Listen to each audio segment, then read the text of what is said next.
بالله من الشيطان الرجيم بسم الله الرحمن الرحيم الحمد لله رب العالمين والصلاة والسلام على رسول الله وعلى آله وصحبه أجمعين رب اشرح لي صدري ويسر لي أمري واحلل عقدة من لساني يفقهوا قولي إن صلاتي ونسكي ومحياي ومماتي لله رب العالمين. நிச்சயமாக என்னுடைய தொழுகையும் என்னுடைய வணக்க வழிபாடுகளும் என்னுடைய வாழ்வும் என்னுடைய மரணமும் அகில உலகங்களின் அதிபதியாகிய அல்லாஹ் ஒருவனுக்கே உரித்தானது அப்படின்ற இந்த வாக்குறுதியோட, அன்பான சகோதரிகளே, அல்லாஹுவின் நல்லடியார்களே, அல்லாஹுடைய ஈடு இணையே இல்லாத கருணையால நம்மளுடைய இறைவன் அவனை நினைவு கூறக்கூடிய இந்த ஒரு மகத்துவமான ஒரு கூட்டத்துக்காக நம்மள தேர்வு செஞ்சிருக்கான். அல்ஹம்துலில்லாஹ். ஆஹ் எவ்வளவோ கோடி ரூபாய் கொட்டி கொடுத்தாலும் கிடைக்காத ஒரு அரிய பொக்கிஷம் என்ன அப்படின்னு சொன்னா அல்லாஹுடைய வழிகாட்டலும் அல்லாஹுடைய ஹிதாயத்தும் தான். அப்ப அல்லாஹுடைய வழிகாட்டலுக்கு உரிய மனிதர்களா நம்ம இருக்கோம் அப்படின்றத விட நமக்கு பெரிய தகுதி பூமியில எதுவுமே இருக்காது. ஏன் அப்படின்னு சொன்னா பெரிய பெரிய பணக்காரங்க இருப்பாங்க, வீடு நிறைய பொருளும் பொண்ணும் குவிந்திருக்கும், ஆனா இதயத்துல ஒரு ஈரலும் வலியும் கவலையும் நிரம்பி இருக்கும். ஏன் அப்படின்னா வீடு முழுக்க வெளிச்சமா இருந்தா கூட அவங்களுடைய இதயத்துல அல்லாஹுடைய வழிகாட்டல் இல்லாத இருள் நிரம்பி இருக்கிறனாலதான் அவங்களுக்கு அந்த மனவேதனையும் அந்த வலியும் இருக்கும். அப்படிப்பட்ட ஒரு நிலையில இருந்து பாதுகாக்கப்பட்ட மனிதர்களாக ரப்பு நம்மள தேர்வு செஞ்சதுக்காக இறைவனுக்கு மனசார நன்றி செலுத்தி இந்த அமர்வை நம்ம ஆரம்பம் செய்யலாம். அல்ஹம்துலில்லாஹ். இந்த தலைப்பு அல் முஃமினுல் கவியு, இறை நம்பிக்கையாளர்களில் பலமானவர்கள் யார் அப்படின்ற இந்த தலைப்புக்காக நம்ம ஏற்கனவே அறிமுக வகுப்பை பார்த்துட்டோம். இப்ப இன்னைக்கு அறிமுக வகுப்புல நம்ம என்ன பார்த்தோம் அப்படின்னு சொன்னா, ஏன் ஒரு இறை நம்பிக்கையாளர் பலமானவரா இருக்கணும் அப்படின்றதுக்கான காரணத்தை பார்த்தோம். ரெண்டாவது என்ன பார்த்தோம் அப்படின்னு சொன்னா, அந்த காரணங்கள் பல கோடி காரணங்கள் இருந்தாலும் அதுல மிக முக்கியமான காரணம் என்ன அப்படின்னு சொன்னா அஹப்பு இலல்லாஹ். ஒரு பலமான இறை நம்பிக்கையாளர் தான் பலவீனமான இறை நம்பிக்கையாளரை விட இறைவனுடைய பார்வையில மிகவும் விருப்பத்திற்குரியவரா அல்லாஹ் நேசிக்கக்கூடிய மனிதரா இருக்காரு அப்படின்றதான் நம்ம பார்த்தோம். அல்லாஹுடைய கருணையால நம்ம ஏற்கனவே ஒரு அசஸ்மெண்ட் நம்ம பண்ணோம். நம்மளுடைய உடல் நலம், மனநலம் மற்றும் உள்ளத்துடைய ஆன்மாவுடைய நலம் எப்படி இருக்கு அப்படின்றதுக்கான ஒரு அசஸ்மெண்ட்டும் நம்ம பண்ணி நமக்கே ஒரு ஸ்கோர் வச்சுட்டோம்.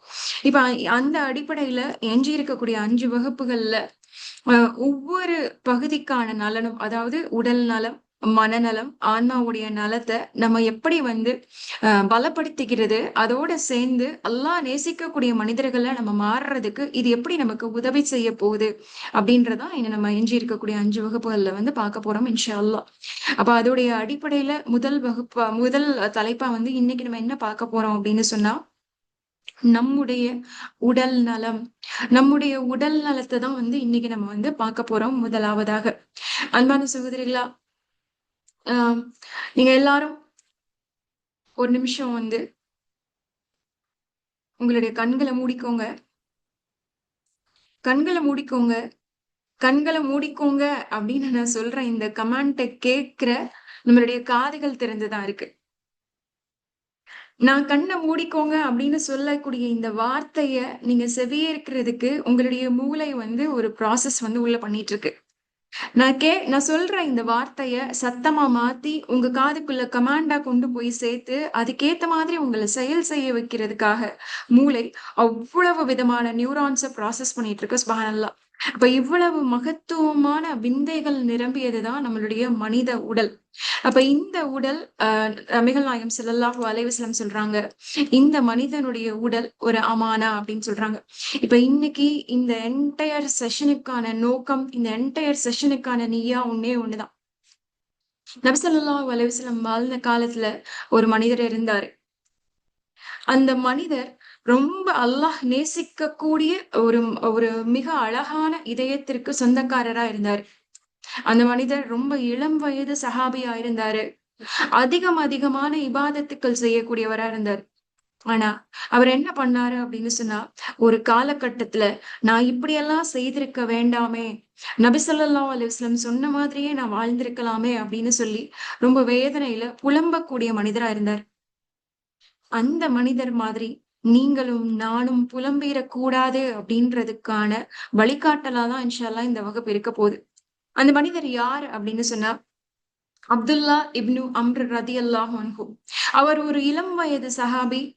அல்லாஹ்வுடைய நேசத்திற்கு உட்பட்ட ஒரு மிக உன்னதமான மனிதரா இருந்தார். நபி ஸல்லல்லாஹு அலைஹி வஸல்லமுக்கு ரொம்ப நெருக்கமான உறவு வைத்துக் கொண்ட ஒரு சஹாபியா இருந்தார்.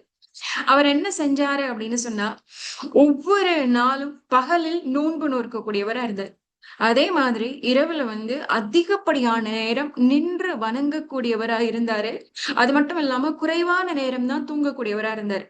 அதோட சேர்ந்து சில சில நாட்கள்ல ஒரு நாள் இரவிலேயே ஒரு முழு குரானையும் ஓதக்கூடிய பழக்கமுடையவராகவும் அப்துல்லா இப்னு அம்ர் ரதியல்லாஹு இருந்தாங்க. சுப்ஹானல்லாஹ், இது எவ்வளவு நோபலான டீட். இதை கேட்கும் போது நமக்கு தோணும், மாஷா அல்லாஹ், எப்படி இப்படி இபாதத் செய்யக்கூடிய மனிதரா இருந்தாரு. இவருக்கு நிச்சயம் அல்லாஹ் சொர்க்கத்தை தான் கொடுப்பான்.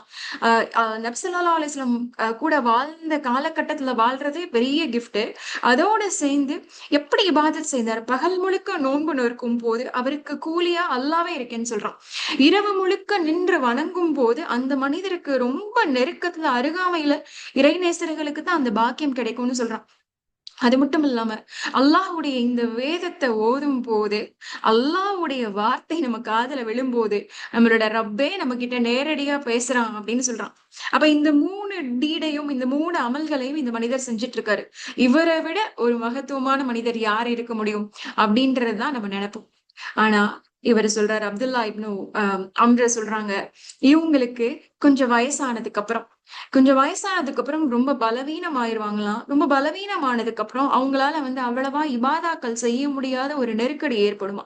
அவங்களால சரியா நோன்பு நோற்க முடியாதான், இல்ல அவங்க நினைக்கிற மாதிரி நின்று வணங்குறதோ, இல்ல தொடர்ச்சியாக குர்ஆன் ஓதுறதுக்கான வாய்ப்புகளும் அவங்களுக்கு அவங்களுடைய பலவீனத்தினால அவங்களுக்கு ஏற்பட்டுருச்சாம்.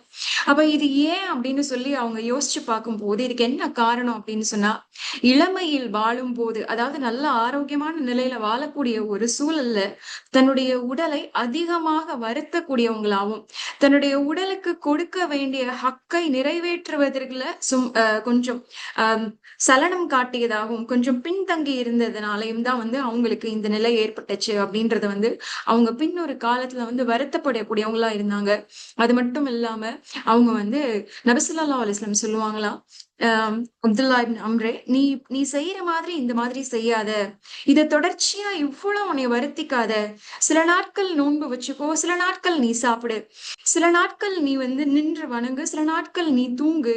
உன்னுடைய கண்களுக்கு உன்கிட்ட ஒரு உரிமை இருக்கு, உன்னுடைய உடம்புக்கு உன்கிட்ட ஒரு உரிமை இருக்கு, உன்னுடைய குடும்பத்துக்கும் உன்கிட்ட ஒரு உரிமை இருக்கு அப்படின்னு சொல்லி நபி ஸல்லல்லாஹு அலைஹி வஸல்லம் இந்த உடல் ஒரு அமானா, அதுக்கு நம்ம மேல எவ்வளவு உரிமை இருக்கு, அத எவ்வளவு அழகா பேணி பாதுகாக்கணும் அப்படின்ற இந்த நபிமொழி சஹீஹுல் புகாரியுடைய 1975வது ஹதீஸ்ல பதிவாயிருக்கு. இப்னு அம்ர் ரலியல்லாஹு அன்ஹு பின்னொரு காலத்துல கடைசியா ரொம்ப பலவீனமான அந்த காலத்துல சொல்லுவாங்களாம், நான் நபி ஸல்லல்லாஹு அலைஹி வஸல்லம் கொடுத்த அந்த சலுகைகளை, நபி ஸல்லல்லாஹு அலைஹி வஸல்லம் சொன்ன அந்த வழிமுறையை நான் இளமை காலத்திலேயே ஏற்படுத்தி இருந்தா, இப்ப வயோதிகத்துல, இப்ப இந்த முதுமை காலத்துல என்னுடைய உடல் நலம் இவ்வளவு பலவீனமானதா மாறி இருக்காது அப்படின்ற அந்த அழகான ஒரு சிந்தனையோட இந்த அமர்வை நம்ம ஆரம்பம் செய்வோம். அன்பான சகோதரிகளா, இப்னு அம்ர் ரலியல்லாஹு அன்ஹு இபாதாக்கள்னால தன்னுடைய உடலை சரியா கவனிக்கல. ஆனா நம்ம இங்க இத்தனை பேர் இருக்கோம்ல, நம்ம இபாதாக்களை விட்டுருங்க, பொடுப்போக்கான செயல்களாலையும் அலட்சியத்தினாலையும், ஆமா கைதானே, ஆமா கால் தானே, தலை தானே, வலிக்குதுல அப்புறமா பாத்துக்கலாம் அப்படின்னு சொல்லி நம்மளுடைய அசட்டைகளாலையும் அலட்சியத்தினாலையும் சாப்பாடை வீணா போகுது, கீழையா கொண்டு போய் கொட்டுறது அப்படின்னு சொல்லிட்டு நம்ம வயித்தையே குப்பை கூடையா ஒவ்வொரு நாளும் மாற்றிட்டு இவ்வளவு அசட்டையா இருக்கோமே. நம்ம இப்படிப்பட்ட செயல்கள் செஞ்சுட்டு இருக்கக்கூடிய நம்ம இப்னு அம்ர் ரலியல்லாஹு அன்ஹு சொன்னதுல 1000 மடங்கு, லட்சம் மடங்கு நம்மளுடைய வயோதிகத்துல இல்ல, இப்ப நம்மளுடைய 30கள்ல 40கள்ல இருக்கும் போதே எவ்வளவு பலவீனமான நாட்களை கடந்துட்டு இருக்கக்கூடிய நம்ம சொல்லக்கூடியவங்களா இருக்கும்.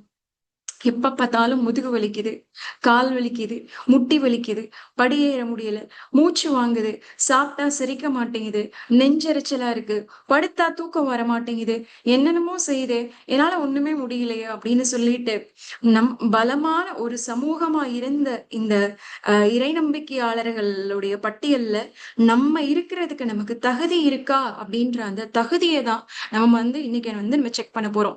அப்படி ஒருவேளை அந்த தகுதி நம்ம கிட்ட குறைபாடா இருந்துச்சு அப்படின்னு சொன்னா அந்த தகுதியை வளர்த்து கொள்வதற்கு நாம் என்ன செய்ய வேண்டும் அப்படின்ற வழிமுறையும் இன்ஷா அல்லாஹ் நம்ம இன்னைக்கு பார்க்க போறோம்.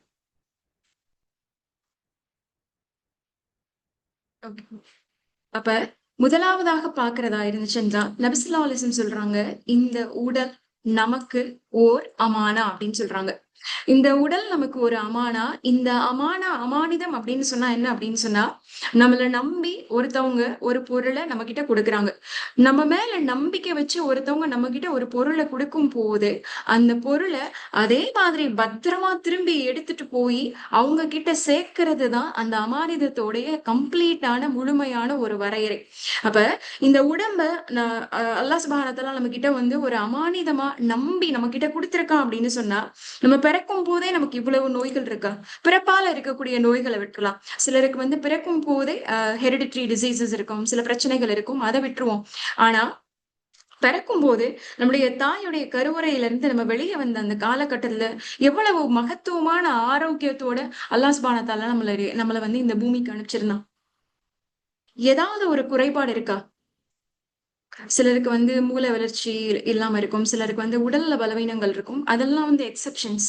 ஆனா இங்க நம்ம இப்ப இத்தனை பேர் இருக்கோம்ல, இப்ப நம்ம ஒரு 60 பேர் இங்க இருக்கோம்ல, இந்த 60 பேர்ல யாருக்காவது உடல்ல எனக்கு இந்த பலவீனம் இருக்கு, என்னுடைய இடது கை வேலை செய்யாது, என்னுடைய வலது கால் உடைஞ்சிருக்கு, இல்ல அப்படின்னு சொன்னா எனக்கு ஒரு கண்ணுடைய பார்வை எனக்கு சரியா தெரியாது, எனக்கு ஒரு காது சரியா கேட்காது, நான் பேசினா என்னுடைய வார்த்தைகள் தெளிவா இருக்காது, அதே மாதிரி எனக்கு நுரையீரல்ல பிரச்சனை இருக்கு, இல்ல அப்படின்னு சொன்னா எனக்கு கிட்னில ப்ராப்ளம் இருக்கு, நான் டயாலிசிஸ் போயிட்டு இருக்கேன், நான் ஹார்ட் ப்ராப்ளம்க்கு நான் ட்ரீட்மெண்ட் எடுத்துட்டு இருக்கேன், இந்த மாதிரி ஏதாவது பலவீனங்களோட நம்ம இந்த பூமியில பறந்தோமா அப்படின்னு கேட்டா கண்டிப்பா இல்ல. அல்லாஹ் சுப்ஹானஹு வ தஆலா நம்மள ரொம்ப ஆரோக்கியமான ஒரு நிலையில தான் படைச்சிருந்தான். அல்லாஹ் சுப்ஹானஹு வ தஆலா குர்ஆன்ல ஒரே ஒரு விஷயத்த சொல்றான். என்ன சொல்றான் அப்படின்னு சொன்னா, இந்த பூமியை நான் 6 நாட்களில் படைத்தோம் அப்படின்னு சொல்றான். இப்ப இந்த மொத்த உலகத்தையுமே என்டையர் வேர்ல்டையுமே எடுத்தோம் அப்படின்னு சொன்னா, இந்த எத்தனை பால்வெளி மண்டலம் இருக்கு, எத்தனை மில்கி வே இருக்கு, அதுல எத்தனை கேலக்ஸி இருக்கு, அதுல எத்தனை 1000 கோள்கள் இருக்கு. நமக்கு தெரிஞ்ச சூரியன் ஒண்ணு, சூரியனை சுத்தி 9 கிரகங்கள், அவ்வளவுதான் நமக்கு தெரியும். அதுல ஒரு கிரகம் பூமி. அந்த பூமியில இருக்கக்கூடிய 800 கோடி மனிதர்கள்ல நம்ம ஒரே ஒரு புள்ளியா இருக்க மாதிரி ஒரு மனிதர், இதுதான் நமக்கு தெரியும். ஆனா இது மாதிரி எத்தனை 1000 பூமி இருக்கு, இல்ல எத்தனை இந்த மாதிரி எத்தனை பிளானட்ஸ் இருக்கு, எத்தனை வானங்கள் இருக்கு, இது எல்லாத்துலயும் எவ்வளவு உயிரினங்கள் இருக்கு, இவ்வளவு பிரம்மாண்டமான விஷயத்த அல்லாஹ் சுப்ஹானஹு வ தஆலா எத்தனை நாள்ல படைச்சானா? வெறும் 6 நாள்ல படைச்சானாம். அப்ப இந்த மொத்த உலகத்தையும் படைக்கிறதுக்கு 6 நாள். இன்னொரு இடத்துல அல்லாஹ் அழகா சொல்லி காமிக்கிறான், குன் ஃபயகுன். அவன் ஒரு பொருளை உருவாக்க நாடினால், இல்லை என்றால் அவன் ஒரு ஒரு விஷயத்தை படைக்க நாடினால், அவன் குன் அப்படின்னு சொன்ன உடனே ஃபயகுன், உடனே உடனே அது ஆயிருமா. இப்ப அல்லாஹ் முழு உலகத்துல ஒரே ஒரு உலகத்தை மட்டும், ஒரு 9 கிரகங்களோட ஒரே ஒரு சூரியனை மட்டும் படைக்க நாடுனா அப்படின்னா, இந்த பால்வழி மண்டலத்தை மட்டும், ஒரு மில்கி வே மட்டும் படைக்க நாடுனா அப்படின்னா, குன் அப்படின்னு சொன்ன உடனே ஒரு செகண்ட்ல அது படைக்கப்பட்டுருமா. ஆனா யோசிச்சு பார்த்தோம் அப்படின்னு சொன்னா, மொத்த உலகத்துக்கே 6 நாள் தான். ஒரு பெரிய பால்வழி மண்டலத்துக்கே ஒரு குன் தான் தேவைப்படும். ஆனா நம்மள ஒரு சாதாரண மனிதர் தானே, பிறந்து இறந்து மண்ணோட மண்ண மக்கி போகக்கூடிய ஒரு சாதாரண அற்பமான மனிதர் தானே, நம்மள படைக்கிறதுக்கு நம்மளுடைய ரப்பு நம்மளுக்கு முழுமையா உருவமும் உயிரும் உடலும் கொடுத்து நம்மள ஒரு ஆரோக்கியமான மனிதராவோ இல்ல ஒரு முழுமையான மனிதராவோ வெளிக்கொண்டு வரதுக்கு 9 மாத காலம் எடுத்துக்கிறானே. சுப்ஹானல்லாஹ். இது எதை குறிக்குது சகோதரிகளா? நீங்க சொல்லுங்க. இப்ப மொத்த உலகத்துக்குமே 6 நாள் தான். ஆனா நமக்கு 9 மாத காலங்கள் குறைந்தபட்சம். 9 மாத காலங்கள் இறைவன் எடுத்துக்கிறானே, ஏன் நம்ம அவ்ளோ காம்ப்ளெக்ஸான படைப்பா? நம்மள படைக்கிறது அவ்ளோ கஷ்டமா? ஏன் நம்மள படைக்கிறதுக்கு வந்து நம்மளுடைய இந்த ப்ராசஸ்க்கு வந்து அல்லாஹ் சுப்ஹானஹு வ தஆலா வந்து 9 மாத காலம் எடுத்துக்கிறான்? சாட்ல ஆன்சர் பண்ணுங்க பாப்போம். நீங்க என்ன நினைக்கிறீங்க? ஏன் இவ்ளோ டைம் தேவைப்படுது? நம்ம என்ன அவ்ளோ கஷ்டமானவங்களா? இல்ல ஒவ்வொரு உறுப்பையும் பார்த்து, பார்த்து செய்றதுக்கு அல்லாஹ்க்கு அவ்ளோ டைம் ஆகுமா என்ன?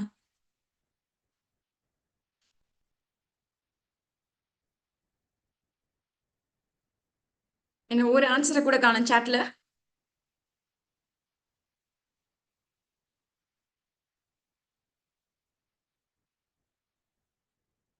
தெரியலையா? இதுக்கு என்ன காரணம்னு தெரியலையா? ஓகே. சுப்ஹானல்லாஹ். சரி, சரி, ஓகே. சரி, ஒண்ணும் பிரச்சனை இல்ல. நம்ம ஒரு அழகான படைப்பு. சரி, நெறைய காரணம் இருக்கலாம். அல்லாஹ் சுப்ஹானஹு வ தஆலா தன்னோட திருமறையில சொல்றான், "ஃபஹஸன சூரக்கும்" நான் மனிதர்களை ரொம்ப அழகா பார்த்து, பார்த்து ரசிச்சு, நேசிச்சு படைச்சிருக்கேன் அப்படின்னு சொல்றான். இது ஏன் அப்படின்னு சொன்னா, அல்லாஹ் சுப்ஹானஹு வ தஆலா நம்மள ஒரு சாதாரண படைப்பா படைக்கல. வானவர்களையே சுஜூது செய்ய வைக்கிற அளவுக்கு ஒரு மகத்துவமான, உன்னதமான படைப்பா நம்மள நெனச்சனாலதான், அல்லாஹ்வுடைய ரெப்ரசன்டேட்டிவா கலீஃபத்துல்லாஹ் ஃபில் அர்தா அல்லாஹ்வுடைய பிரதிநிதிகளாக நாம் இந்த பூமியில பிறந்திருக்கோம் அப்படின்னு சொன்னா, நம்ம இந்த மனிதர்கள் எவ்வளவு உன்னதமான, அற்புதமான ஒரு படைப்பு சகோதரிகளே! எத்தன நாள் நம்ம புலம்பியிருப்போம். நான்லாம் உயிரோட இருக்கிறதே வேஸ்ட். நான் எதுக்கு தான் உயிர் வாழ்றேனோ அப்படின்னு சொல்லி நம்மளுக்கு நாமயவோ, இல்ல நம்ம கூட இருக்கவங்கள்ல நெறைய பேரு, "நீலாம் எதுக்கு தான் உயிரோட பூமிக்கு பாரமா இருக்க? போய் செத்து தொலைஞ்சிரு" அப்படின்னு சொல்லிட்டு கோவத்திலயோ, இப்படி எவ்வளவு விஷயங்களையும், வெறுப்பையும், வன்மத்தையும் வாங்கி கட்டி வாங்கிக்கிறோமே, என்னைக்காவது அமைதியா உட்கார்ந்து, இந்த அகில உலகத்தையும் படைத்து, பரிபாலித்து, நேசிச்சு, இவ்வளவு பிரம்மாண்டமான விஷயங்கள நிகழ்த்திட்டு இருக்கான்ல, இந்த மொத்த உலகங்களுக்குமான என்னுடைய அரசன். அந்த அரசனுடைய பிரதிநிதி நான். என்னுடைய ரப்புடைய அம்பாசிடர் நான். அப்ப நான் எவ்வளவு மகத்துவமான படைப்பு அப்படின்னு சொல்லி, என்னைக்காவது நம்மளுடைய இந்த மகத்துவத்த வந்து நம்ம உணர்ந்திருக்கோமா அப்படின்னு சொன்னா, ரொம்ப ரொம்ப கம்மி சகோதரிகளே. அப்படி ஒரு நிலையிலிருந்து நம்ம மீண்டு வரணும். அப்படிப்பட்ட கவலைக்கான இடத்துல நம்ம இருக்கணும் அப்படின்னு கவலைக்கான இடத்துல நம்ம இருக்கோம் அப்படின்னு சொன்னா, அதுலருந்து எப்படி வெளிவரணும் அப்படின்றதுக்காக தான் இந்த செஷன் நமக்கு இன்னைக்கு வந்து உறுதுணையா இருக்க போகுது. ஒரே ஒரு நிமிஷம். சுமையா,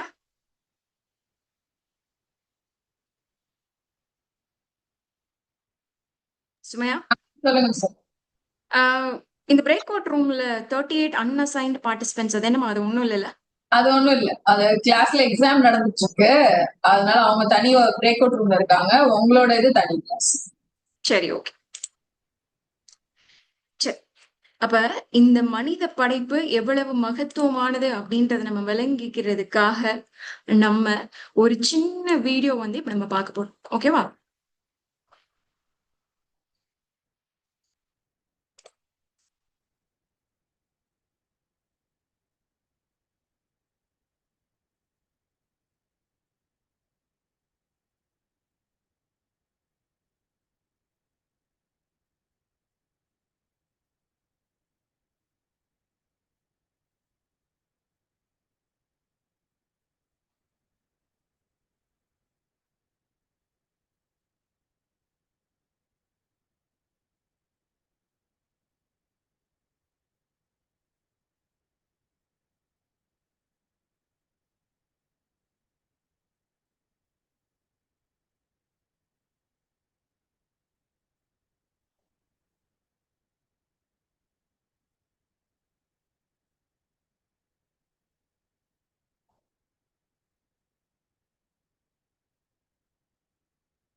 அல்ஹம்துலில்லாஹ்.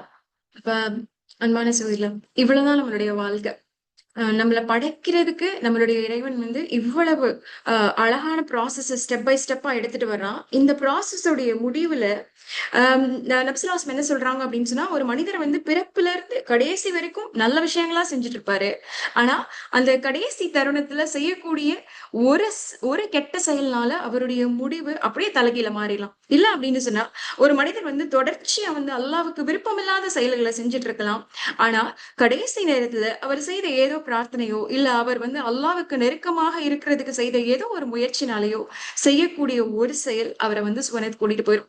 இப்ப இந்த அடிப்படையில இப்ப நம்ம பார்த்த விஷயத்துல இருந்து நம்ம தெரிஞ்சுக்க வேண்டியது என்ன அப்படின்னு சொன்னா, சுப்ஹானல்லாஹ், உங்களையும் என்னையும் படைப்பதற்காக இந்த ரஹ்மான் அளவற்ற அருளாளன் என்ன செய்யறான் அப்படின்னு சொன்னா, அவ்வளவு எஃபர்ட் எடுக்கிறான். நம்ம ஏதோ போற போக்குல தெரியாம ஆக்சிடென்டலா நம்மளுடைய அம்மாவுடைய வயித்துல உருவாகி பிறந்து வாழ்ந்தோம் செத்தோம் அப்படின்ற காலகட்டம் இல்லாம நம்மளுடைய படைப்புக்கு பின்னாடி ஒரு ஆழமான ஒரு பர்பஸ் இருக்கு. அந்த பர்பஸ வந்து நிறைவேற்றக்கூடிய ஒரு அழகான வாழ்க்கைய வாழ்றது ஒவ்வொருவர் மீதும் கட்டாய கடமையா இருக்கு அப்படின்றதான் வந்து நம்ம வந்து ரியலைஸ் பண்ணிக்கணும். சரி. இப்ப இந்த அடிப்படையில பார்த்தோம் அப்படின்னு சொன்னா, அமானிதம். அப்ப இந்த உடல் வந்து ஒரு அமானிதம்.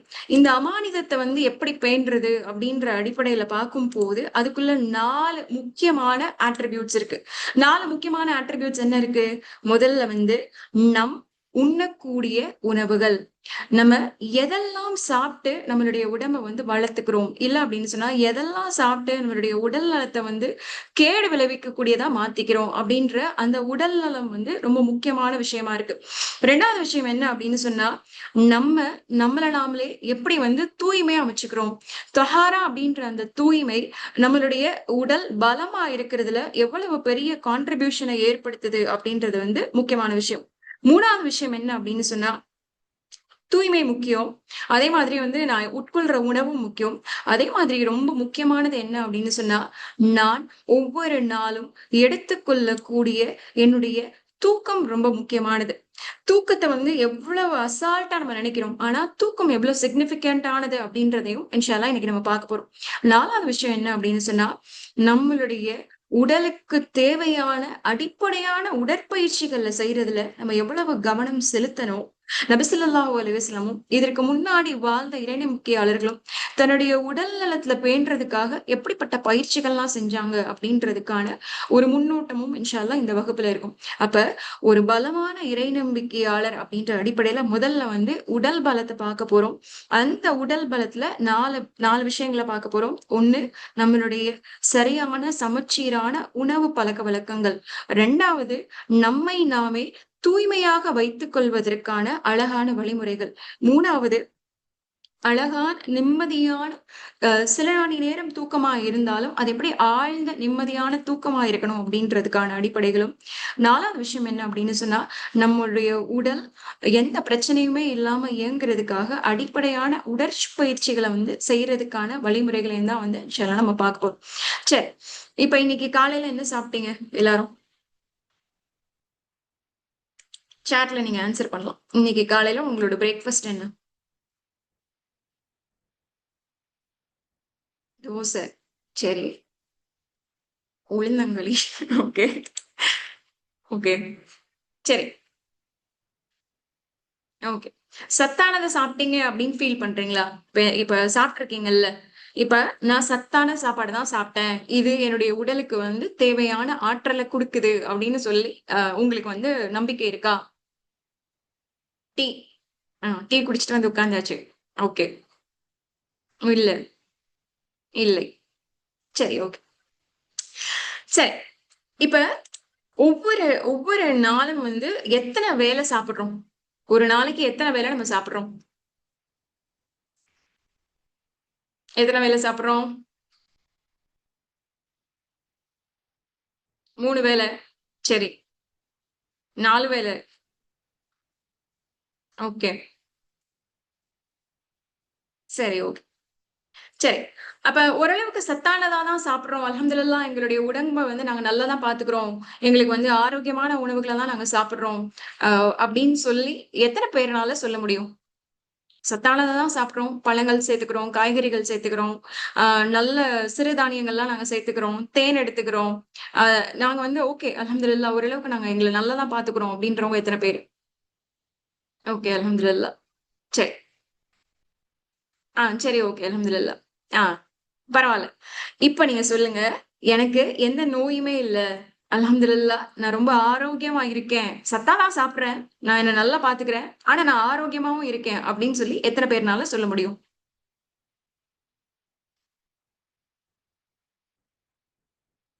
ஓகே. Not bad. நாட் பேட்லாம் என்ன கேட்டகரில வரும்? ஓகே. சரி. சரி அல்ஹம்துலில்லாஹ். சரி. ஆனா ஆனா ஆராய்ச்சி என்ன சொல்லுது அப்படின்னு சொன்னா, இன்றைய காலகட்டத்துல வாழக்கூடிய பெண்களுக்கு அதீதமான நோய்கள் இருக்கு. இந்த அதீதமான நோய்களுக்கு வந்து அடிப்படை காரணம் என்ன அப்படின்னு பார்க்கும்போது, சமச்சீரா இல்லாத உணவு வகை. அதாவது ஃபாஸ்ட் ஃபுட் அப்படின்ற நெசசிட்டி இல்ல. சாப்பிடுற சாப்பாடே ஏனோ தானோன்னு சாப்பிடுறது. இல்ல அப்படின்னு சொன்னா, நம்ம உடம்புக்கு எந்தெந்த சத்துக்கள் எல்லாம் வந்து பலம் சேர்க்கும் அப்படின்ற ஒரு கான்ஷியஸ்னஸ்ஸே இல்லாம, ஏதோ இருக்கிறத சாப்பிட்டுக்கலாம். என்ன இருக்கோ அத பார்த்துக்கலாம் அப்படின்னு சொல்லிட்டு, இப்படி பொடுபோக்காக இருக்கக்கூடிய ஒரு நிலை, இன்னைக்கு காலகட்டத்துல வாழக்கூடிய பெண்களுக்கு, அதுவும் வந்து 30கள் தன்னுடைய 20கள விட்டுறலாம். 20 வந்து ரொம்ப ஆக்டிவாவே போயிரும். ஆனா 20கள்ல இன்னைக்கு நெறைய நோய்கள் இருக்கு. அநேக பிள்ளைகளுக்கு. ஆனா 30கள்ல ஆரம்பிக்கும் போதே, அ மிக முக்கியமான நோய்களுக்கு வந்து பெண்கள் வந்து ஆட்படுறாங்க. அதுக்கான அடிப்படை காரணம் என்ன அப்படின்னு சொன்னா, அவங்களுடைய உணவு முறை, அவங்களுடைய உணவு பழக்கவழக்கங்கள் வந்து சரியா இல்லாதது தான் காரணம் அப்படின்னு சொல்றாங்க. அப்படி என்ன பெரிய பிரதானமான நோய்கள் இருக்கு அப்படின்னு பார்த்தோம் அப்படின்னா, முதல்ல வந்து பெண்கள் சந்திக்கக்கூடிய மிக அதீதமான நோய் வந்து ரத்த சோகையும், அயர்ன் டெஃபிஷியன்சி அனீமியாவும், அயர்ன் டெஃபிஷியன்சி அப்படின்னு சொல்லிட்டு WHO சொல்லுது. வேர்ல்ட் ஹெல்த் ஆர்கனைசேஷன் சொல்லுது. இது எங்க இருந்து ஆரம்பிக்குது அப்படின்னு சொன்னா, பிள்ளை பெற்றுக்கொள்ள தயாரா இருக்காங்கல்ல. ஒரு 20 வயசுகள்ல இருந்தே நெறைய பேருக்கு இந்த அனீமியா டெஃபிஷியன்சி இருக்கு. இது வந்து குழந்தையும் பாதிக்கக்கூடியதா இருக்கு அப்படின்னு சொல்றாங்க. இந்த இந்த அயர்ன் டெஃபிஷியன்சிக்கு என்ன காரணம் அப்டின்னா, அதுக்கு நெறைய காரணங்கள் இருக்கு. அதுல முக்கியமான உணவு என்ன அப்டின்னு சொன்னா, தன்னுடைய உணவுகள்ல வந்து தொடர்ச்சியாக இரும்புச்சத்து நிறைந்த உணவுகள வந்து எடுக்க தவறுறது தான் வந்து அயர்ன் டெஃபிஷியன்சி அனீமிக்கா மாறுறதுக்கான காரணம் அப்டின்றது ஒண்ணு இருக்கு. சரி. அப்ப மிக முக்கியமான நோய் அப்டின்னு பார்க்கும்போது, முதல்ல வந்து அனீமியா இருக்கு, அயர்ன் டெஃபிஷியன்சி இருக்கு. இங்க எத்தன பேருக்கு அனீமியா இருக்கு? எத்தன பேரு அனீமிக்கா இருக்கீங்க?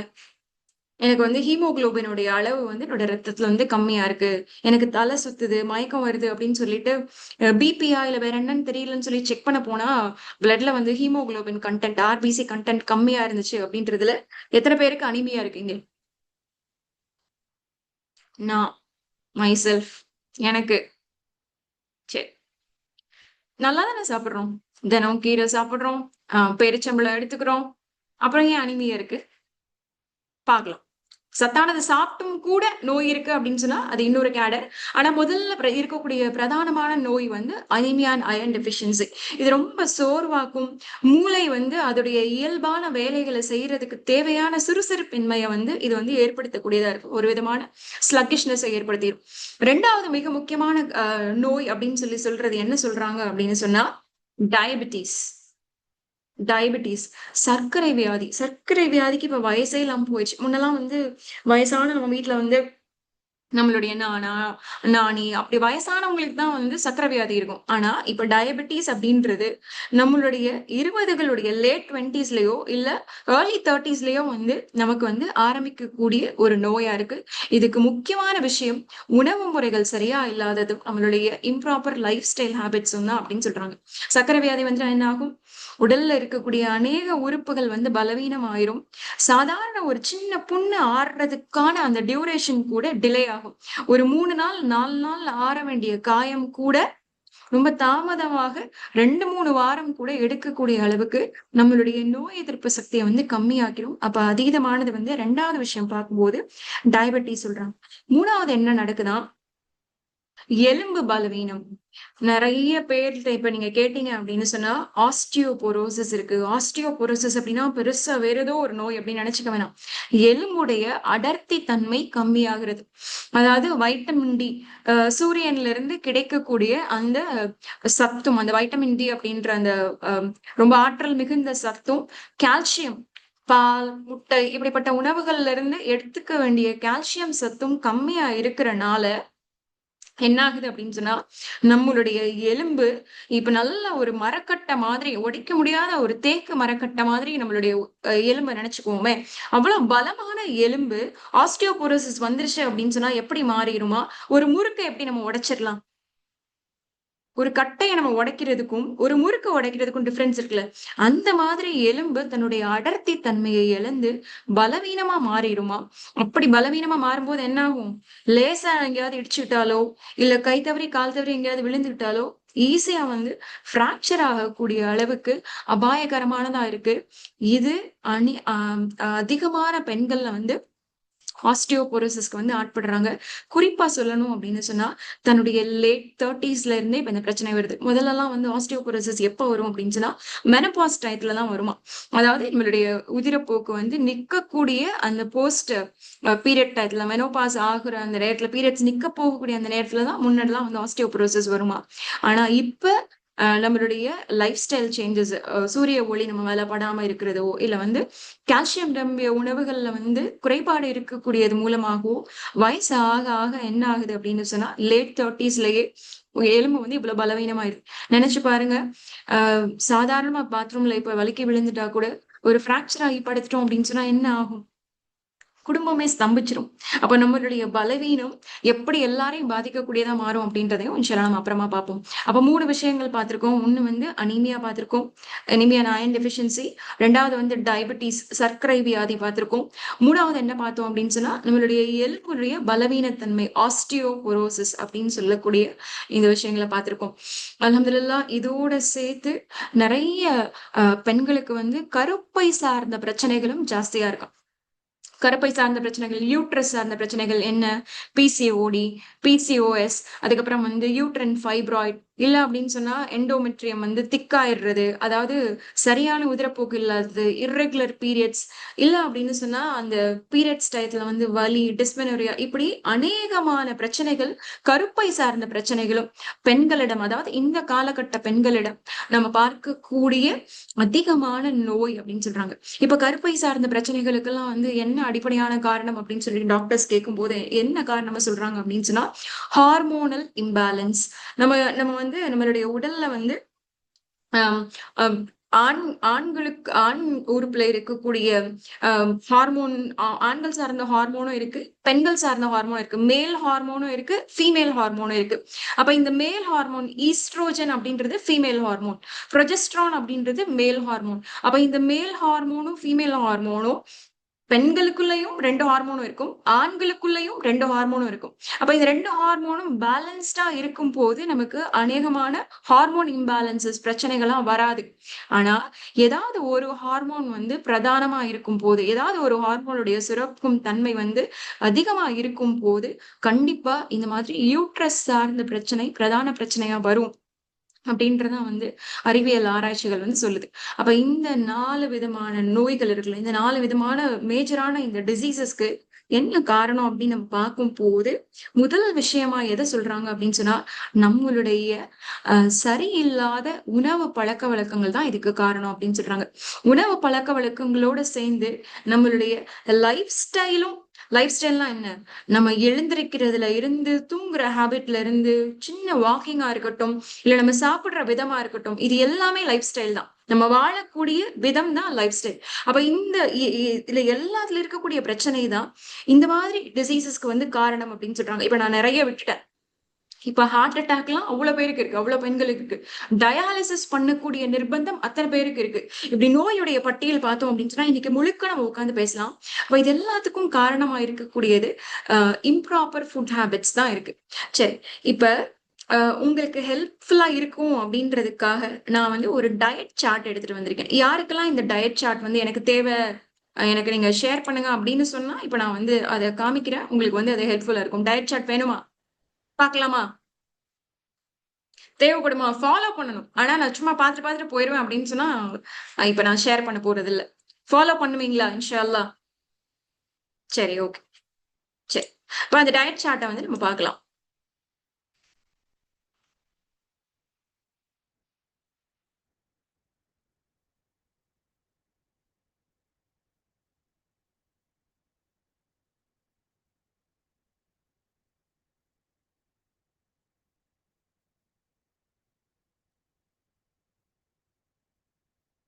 தெரியுதா? ம். தெரியுதா? ரொம்ப சிறுசா இருக்கா?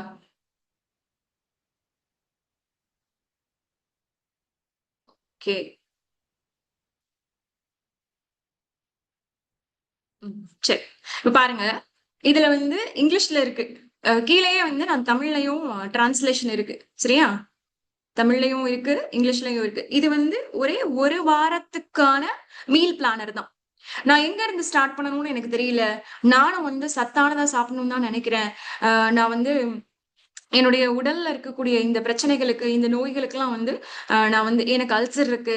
எனக்கு என்ன சாப்பிடுறதுன்னு தெரியல. இல்ல எத சாப்பிடக்கூடாதுன்னு தெரியல. எனக்கு ஒரு பிளானர் இருந்தா நல்லா இருக்கும் அப்படின்னு சொல்லிட்டு, இந்த மீல் பிளானர் வந்து நெறைய பேருக்கு வந்து ஹெல்ப்ஃபுல்லா இருந்திருக்கு. ஃபாலோ பண்றவங்களுக்கு.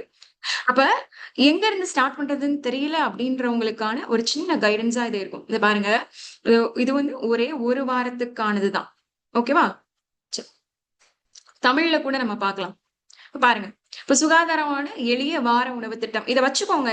இதே தான் சாப்பிடணும், இதே தான் ஃபாலோ பண்ணணும் அப்டின்ற அவசியம் இல்ல. இது மாதிரி நீங்களும் வந்து உங்களுக்கு உங்களுக்கு உங்ககிட்ட என்னென்ன பொருட்கள் வீட்ல இருக்கோ, இல்ல வந்து உங்களுக்கு எது பிடிக்குமோ, அது சார்ந்து இதே மாதிரி பொருட்களோட உங்களுடைய டயட்ட வந்து நீங்க வந்து அமைச்சுக்கலாம். இப்ப ஃபார் எக்ஸாம்பிள் பார்க்கணும் அப்டின்னு சொன்னா, ஒரே ஒரு நாளுடையத பார்ப்போமா? ஃபார் எக்ஸாம்பிள் திங்கட்கிழமையோடது பார்ப்போம். பாருங்க. காலை உணவா என்ன சொல்றாங்க? 2 இல்லன்னா 3 இட்லி. முடிஞ்சா ஒரு சாம்பார். சாம்பார்னா அந்த புரோட்டீன்க்காக சொல்றாங்க. பருப்புக்காக சொல்றாங்க. சரியா? இல்ல அப்டின்னா ஒரு சட்னி. இதோடு சேர்த்து கட்டாயமாக ஒரு வேக வைத்த முட்டை. இப்ப ஹெல்த் காம்ப்ளிகேஷன்ஸ் இருக்கிறவங்களுக்கு இத ஃபாலோ பண்ணணும்ன்ற அவசியம் இல்ல. எனக்கு வந்து ஏற்கனவே ஹார்ட் ப்ராப்ளம் இருக்கு. என்ன மஞ்சக்கரு சாப்பிடக்கூடாதுன்னு சொல்லியிருக்காங்க. அந்த மாதிரி ஏதாவது லிமிட்டேஷன்ஸ் இருந்துச்சு அப்டின்னு சொன்னா, நீங்க இத ஃபாலோ பண்ண வேண்டாம். ஆனா, எனக்கு ஒண்ணும் ப்ராப்ளம் இல்ல அப்டின்றவங்க கொஞ்சம் நமக்காக மெனக்கெடலாம். சரியா? சரி. அப்ப காலை உணவு இத சொல்றாங்க. அடுத்து பாருங்க, முற்பகல் அப்படின்னு சொன்னா ஒரு 11 மணி போல. 11 மணி போல தேங்காய் தண்ணியோ, இளநியோ, இல்ல அது கிடைக்கல, அது காஸ்ட்லியா இருக்கு அப்படின்ற பட்சத்துல, மோர் ஈஸி தானே. மோருக்கு ஒண்ணும் பெரிய அளவுல செலவாகாது தானே. ஒரு 1/4 டம்ளர் தயிர் எடுத்தாலே நமக்கு தேவையான அளவு 1 டம்ளர் மோர் நம்ம ரெடி பண்ணிக்கலாம் தானே. அப்ப ஒரு 11 மணி போல வந்து மோர். இப்ப இந்த காலை சாப்பாட்டுடைய டைம் அப்படின்னு பார்க்கும்போது, ரொம்ப ரொம்ப ஐடியலான டைம் வந்து மேக்ஸிமம் காலையில 8 மணிக்குள்ள சாப்பிடுறது தான் வந்து ஐடியலான டைம் அப்படின்னு சொல்றாங்க. அதுக்கப்புறம் வந்து 11 மணி போல ஒரு மோரோ, இல்ல ஏதோ ஒரு அ ஒரு பானம். அடுத்து வந்து மதியானம் பார்த்தீங்க அப்படின்னு சொன்னா, கார்போஹைட்ரேட்ஸ் வெள்ள அரிசி இல்லாம ஏதாவது ப்ரவுன் ரைஸ் ஸ்க்ரீன்ல கிறுக்காதீங்க. ஸ்க்ரீன்ல கிறுக்குனா அத அவாய்ட் பண்ணிருங்க. மறைக்கும். ப்ரவுன் ரைஸோ, இல்ல வந்து வரகரிசி இருக்கு. அதுக்கப்புறம் வந்து திணை அரிசி இருக்கு. இந்த மாதிரி வந்து சிறுதானியங்கள் இருக்குல்ல, அந்த மாதிரி சிறுதானியங்கள்ல வந்து கார்போஹைட்ரேட்ஸ் உடைய அளவு வந்து கம்மியா இருக்கும். அப்ப அந்த மாதிரி ஏதாவது ஒரு ரைஸு, ஒரு கீரை, சாம்பாரு, இல்ல இத வந்து இந்த கீரையவே வந்து நான் வந்து பருப்பு போட்டு கூட்டு வச்சுக்கிறேன் அப்படின்னு சொன்னா, ஏதோ ஒண்ணு. ஆனா, தயிர் வந்து சேர்க்கும்போது அது ரொம்ப ரொம்ப ஹெல்தியானதா இருக்கும் அப்படின்னு சொல்றாங்க. ஏன்னா, அதுல தயிர்ல வந்து அதீதமான கால்சியம் சத்து இருக்கு. அதுக்கப்புறம் மாலை. மதிய உணவு அ அ 1 மணிக்கு இல்லன்னா வந்து 1:30 மணிக்குள்ள சாப்பிடுறது தான் வந்து ஆரோக்கியமானது. இப்ப இந்த டயத்த வந்து பார்த்துக்கோங்க. சரியா? அதுக்கப்புறம் வந்து மாலை நேரம். மாலை நேரம்னா என்ன? 7 மணி சாயந்திரம் 7 மணி இல்ல. 4 மணி இல்ல அப்படின்னு சொன்னா 4:30 மணி. அதுதான் வந்து மாலை நேரம். அதுல வந்து முடிஞ்சுச்சு அப்படின்னு சொன்னா, ஏதாவது சின்னதா டீ இல்லன்னா காஃபியோட ஸ்டாப் பண்ணிக்கலாம். இல்ல ஏதாவது ஸ்நாக்ஸ் இருக்கு. எண்ணெய் இல்லாம ஏதாவது சுண்டலோ, இல்ல பயரோ அந்த மாதிரி ஏதாவது நான் கொஞ்சமா சேர்த்துக்கிறேன். ஒரு சின்ன கப் சேர்த்துக்கிறேன் அப்படின்னு சொன்னா, வெல் அண்ட் குட். உங்களுக்கான மாலை நேரத்து புரோட்டீன வந்து அது வந்து பேலன்ஸ் பண்ணக்கூடியதா இருக்கும். இரவு உணவு என்ன ஆனாலும் சரி. 7:30ல இருந்து 8க்குள்ள ஸ்டாப் பண்ணிரணும். நம்மளுடைய சாப்பிடுற விண்டோவ அப்படின்றது தான் வந்து நமக்கான அட்வைஸ். அப்ப அந்த அடிப்படையில பார்க்கும்போது 2 சப்பாத்தி, ஏதாவது ஒரு கிரேவி, ஏதாவது ஒரு காய்கறி கிரேவி. இப்படி எடுத்துக்கும்போது, அன்னைக்கு நாள் முழுக்க என்ன என்ன நடக்குதுன்னு பாருங்க. நமக்கு தேவையான ஃபைபர் கிடைச்சிருச்சு. சரியா? ஃபைபர் நார்ச்சத்து கிடைச்சிருச்சு. அந்த இட்லில இருந்தும், மதியானம் சாப்பிட்ட அந்த ரைஸ்ல இருந்தும், சாயந்தரம் சாப்பிட்ட அந்த சப்பாத்தில இருந்தும். அளவு இந்த அளவு தான். எனக்கு ரொம்ப பசிக்குது அப்படின்னு சொன்னா, சுன்னா வந்து அதுக்கு வந்து அகென்ஸ்ட். ஏன் அப்படின்னா, 3 பங்கா வயித்த பிரிச்சுட்டோம் அப்படின்னு சொன்னா, அதுல ஒரு பகுதி தான் உணவு எடுத்துக்க சொல்றாங்க நபி ஸல்லல்லாஹு அலைஹி வஸல்லம். ஒரு பகுதி தண்ணீருக்காக வச்சிருங்க. ஒரு பகுதி அது ஃப்ரீயா இருக்கட்டுமே, காற்றுடைய நடமாட்டம் இருக்கட்டுமே அப்படின்னு சொல்லிட்டு. அப்ப அந்த அடிப்படையில பார்க்கும்போது, இதுல இருக்கக்கூடிய இந்த அளவுகள் வந்து சரியான அளவுகளா இருக்கும். இது தாராளமா போதுமானதாக இருக்கும். அ இப்படி இப்படி சாப்பிடும்போது, ஒரு நாளைக்கு தேவையான நார்ச்சத்து, ஃபைபர் கிடைச்சிரும். நமக்கு தேவையான புரோட்டீன் வந்து அந்த பருப்புல இருந்தும், அந்த சுண்டல்ல இருந்தும் கிடைச்சிருக்கும். அந்த முட்டையில இருந்து கிடைச்சிருக்கும். அதுக்கப்புறம் வந்து நம்மளுடைய குடலுக்கு வந்து சாஃப்ட்டா இருக்க மாதிரி, ஈஸியா செரிமானம் ஆகுற மாதிரி, நம்மளுடைய உணவுகளுடைய இடைவெளிய நம்ம வந்து ஃப்ரேம் பண்ணியிருக்கிறனால, அது வந்து அதுக்கும் வந்து ஹெல்ப் பண்ணக்கூடியதா இருக்கும். இப்ப இந்த சார்ட்ட வந்து நான் குரூப்ல வந்து அனுப்பிச்சு வைக்கிறேன். இத வந்து ஒரு சாம்பிளா, ஒரு மாடலா வச்சுக்கோங்க. ஒரு பிரிண்ட் எடுத்து கூட ஒரு பெரிய சார்ட் சைஸ் பிரிண்ட் எடுத்து கூட எங்கனாச்சும் ஃப்ரிட்ஜ் கிட்டயோ, இல்ல வந்து கிச்சன்லயோ எங்கேயாவது ஒட்டி வச்சுக்கோங்க. இது மாதிரி அடுத்தடுத்த வாரங்களுக்கு நம்மளே வந்து தயார்படுத்திக்கும் போது, இன்ஷா அல்லாஹ் இது ஒரு நல்ல மாற்றத்துக்கான அழகான துவக்கமா இன்ஷா அல்லாஹ் இருக்கும். அல்லாஹ் சுப்ஹானஹு வ தஆலா சொல்றான்ல, எந்த ஒரு சமூகமும் தன்னைத்தானே மாற்ற முயற்சிக்காத வரை, நாமும் அவர்களை மாற்றுவதற்கு உதவி செய்வதில்லை அப்படின்னு சொல்லி. அப்ப அல்லாஹ் உதவி செய்யாத ஒரு சமூகமா நம்ம இருக்கக்கூடாது அப்படின்னு சொன்னா, இந்த அழகான மாற்றத்துக்கு, வளமானவர்களா மாறுவதற்கு, இந்த உணவு பழக்கங்கள்ல இந்த அழகான மாற்றத்துக்கு, நம்ம இந்த சின்ன முயற்சிய செய்யலாமா? முடிஞ்சா நீங்க சாட்ல ஆன்சர் பண்ணலாம். செய்யலாமா? இன்ஷா அல்லாஹ். சரி, ஓகே. சரி, அல்ஹம்துலில்லாஹ். சரி, என்ன செய்றது அப்படின்னு சொல்லிட்டு ஒரு ஐடியா குடுத்துட்டீங்க. இங்கிலீஷ்லயும் இருக்கு, தமிழ்லயும் இருக்கு. தமிழ் புரியாதவங்களுக்கு வந்து இங்கிலீஷ்ல இருக்கு. இங்கிலீஷ் தெரியாதவங்களுக்கு தமிழ்ல இருக்கு. இது ஓகே. ஆனா நான் இத எப்படி சாப்பிடணும்? நீங்க சொல்ற மாதிரி நான் ஏற்கனவே ஃபாலோ பண்ணிட்டு தான் இருக்கேன். டயட்லாம் ஃபாலோ பண்ணிட்டு இருக்கேன். ஆனாலும் எனக்கு வந்து உடல்ல வந்து சில உபாதைகள் இருக்கு. எனக்கு வந்து சில பிரச்சனைகள் இருக்கு. சில நோய்கள் இருக்கு அப்படின்னு சொன்னா, நீங்க சாப்பிடுற விதம் நீங்க சாப்பிடுற பொருட்கள் வேணா சரி. ஆனா, நீங்க சாப்பிடுற விதம் வந்து பிரச்சனைக்குரியதா இருக்கு. சாப்பிடுற விதத்துல ஏதோ ஒரு சிரமம் இருக்கு அப்படின்றத நம்ம விளங்கிக்கணும். அப்ப சாப்பிடுற விதத்துல சிரமம் இருக்கு அப்படின்னா, நான் என்ன செய்யணும் அப்படின்றத முதல்ல பார்க்கலாம். முதல்ல வந்து இஸ்லாம் சொல்லக்கூடிய பொதுவான வழிகாட்டல்கள் என்ன அப்படின்னு சொன்னா, அல்லாஹ் சுப்ஹானஹு வ தஆலா தன்னோட திருமறையில சொல்றான், சூரத்துல் ஆராஃப்ல சொல்றான், "உண்ணுங்கள், பருகுங்கள், வீண் விரயம் செய்யாதீர்கள்." சுப்ஹானல்லாஹ். எத்தன பேருக்கு இப்ப ஃப்ரிட்ஜ தொறந்தா, ஃப்ரிட்ஜ்ல இருந்து எடுத்து குப்பையில போடுற மாதிரி ஒரே ஒரு பொருளாவது என் ஃப்ரிட்ஜ்ல இருக்குன்னு சொல்லி எத்தன பேர்னால சொல்ல முடியும்? இல்லன்னு நம்மளால சொல்ல முடியாது. ஏன்னா யாருக்குமே ஃப்ரிட்ஜ்ல இருந்து இது வேணாம் அப்படின்னு சொல்லி தூக்கி கீழ போடுற மாதிரியோ, இல்ல கிச்சன்ல இருந்து இது இது வேஸ்ட்டா இருக்கு அப்படின்னு சொல்லி தூக்கி கீழ போடுற மாதிரியோ, இல்லாத பொருள், இல்லாத வீடுகள் எதுவுமே இருக்க முடியாது. எவ்வளவு ஒரு வேதனை சகோதரிகளா! ஒவ்வொரு நாளும் 6,00,00,000 மனிதர்கள் சாப்பிட உணவில்லாம வெறும் வயித்தோட பட்டையில தூங்க போறக்கூடிய இதே நாட்டுல தான் நம்ம வாழ்றோம். ஆனா, எனக்கு இன்னும் ஒரு 3 மாசத்துக்கு தேவையான உணவாவது என் வீட்டுக்குள்ள இருக்கு. ஆனாலும் நான் வந்து வீண் விரயம் செய்ய தான் செய்வேன் அப்படின்னு சொல்லி, இவ்வளவு ஒரு அசால்ட்டா இருக்கோமே! இந்த நியாவோட இருக்கும்போது, இந்த இந்த அசட்டையில இருக்கும்போது, எப்படி நம்மளுடைய உணவு பழக்கவழக்கங்கள் வந்து சரியா இருக்கும்? அங்கேயே வந்து அடி வாங்கிறதுல, ஃபர்ஸ்ட் ஸ்டெப்லயே அடி வாங்கிறதுல. அப்ப தேவையானத வாங்கிக்கலாம். தேவையானத எடுத்துக்கலாம். வீண் விரயம் செய்யாம இருக்கலாம். தக்காளி மலிவா கிடைக்குது அப்படின்றதுக்காண்டி இன்னைக்கு தக்காளி வந்து கிலோ ரூ. 12 இன்னைக்கு இன்னைக்கு என்ன ரேட்டுன்னு எனக்கு தெரியாது. ஆனா ஒரு எக்ஸாம்பிள் சொல்றேன். தக்காளி இன்னைக்கு கிலோ ரூ. 10 தான் அப்படின்னு சொன்னா, நான் 5 கிலோ வாங்கி அடுக்கி வச்சுடுறேன் ஃப்ரிட்ஜ்ல. அப்புறமேட்டு ரேட் ஜாஸ்தியாயிரும்ல. ஆனா ஆயிட்டு போது. வாங்கிட்டு 10 தக்காளிய குப்பையில போடுறதுக்கு நம்ம வீணாக்குற ஒரு உணவு இன்னொரு மனிதருடைய உரிமை. நம்ம நினைக்கிறோம், நம்ம வீட்ல சமைக்கிறது நமக்கு சாப்பிட முடியல. அது கெட்டு போயிருச்சுன்னு கீழ போடுறோம். இது எப்படி இன்னொருத்தருடைய உரிமை அப்படின்னு சொல்லி. நீங்க அந்த எக்ஸஸ் வாங்கல அப்படின்னு சொன்னா, அத வேற யாராவது வாங்கியிருப்பாங்க. இல்ல அது வேற யாருக்காவது தான தர்மமா போய் சேர்ந்திருக்கும். அது வேற ஒருத்தருக்கான வாழ்வாதாரமா மாறியிருக்கும். மொத்தமா வாங்கிட்டு வந்து நான் ஹோர்ட் பண்றேன், நான் ஸ்டாக் பண்றேன் அப்படின்ற பேர்ல, எத்தனை மனிதர்களுடைய ரத்தத்தை உறிஞ்சிட்டு இருக்கக்கூடிய ஒரு பெரிய பாவத்த நம்ம செஞ்சுட்டு இருக்கோம் அப்படின்ற ரியலைசேஷன் கண்டிப்பா நமக்கு வேணும் சகோதரிகளே. நாளைக்கு மிஞ்சின குழம்பு கீழே போய் ஊத்த போனாலோ, இல்ல மிச்சமா இருக்கக்கூடிய கஞ்சிய கீழ ஊத்தும் போதோ, கண்டிப்பா நமக்கு வலிச்சா மட்டும் தான் நம்ம ஒரு இறை நம்பிக்கையாளரா இருக்கோம் அப்படின்றதுக்கான அடையாளமா இருக்கும். உணவை வீணாக்குவது வெறும் உங்களுடைய உரிமை அல்ல, இன்னொரு மனிதருடைய உரிமை அது.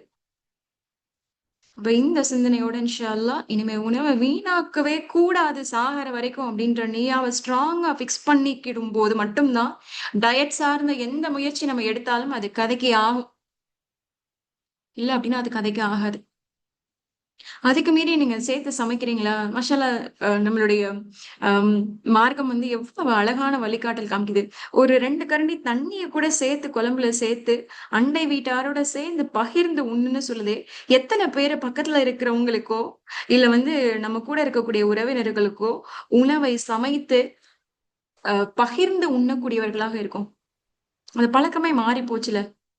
ஐயையோ! சாப்பிடுற நேரம் வந்துட்டாங்களே! சோறு சேர்த்தாக்கணுமோ! அப்படின்ற மாதிரி உறவினர்கள வந்து வெறுக்கக்கூடிய ஒரு நிலையில இருக்கோமே! இவ்ளோ கேவலமா இருக்கு.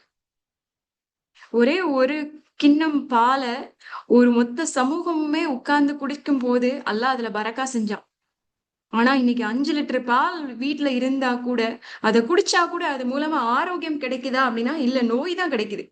ஏன் அப்படின்னா, நம்மளுடைய நிய்யாக்கள் சரியில்ல சகோதரிகளே! பகிர்வு அப்படின்ற அந்த சோசியல் கேதரிங் வந்து நம்மளுடைய வாழ்க்கையில இல்லாமயே போயிடுச்சு.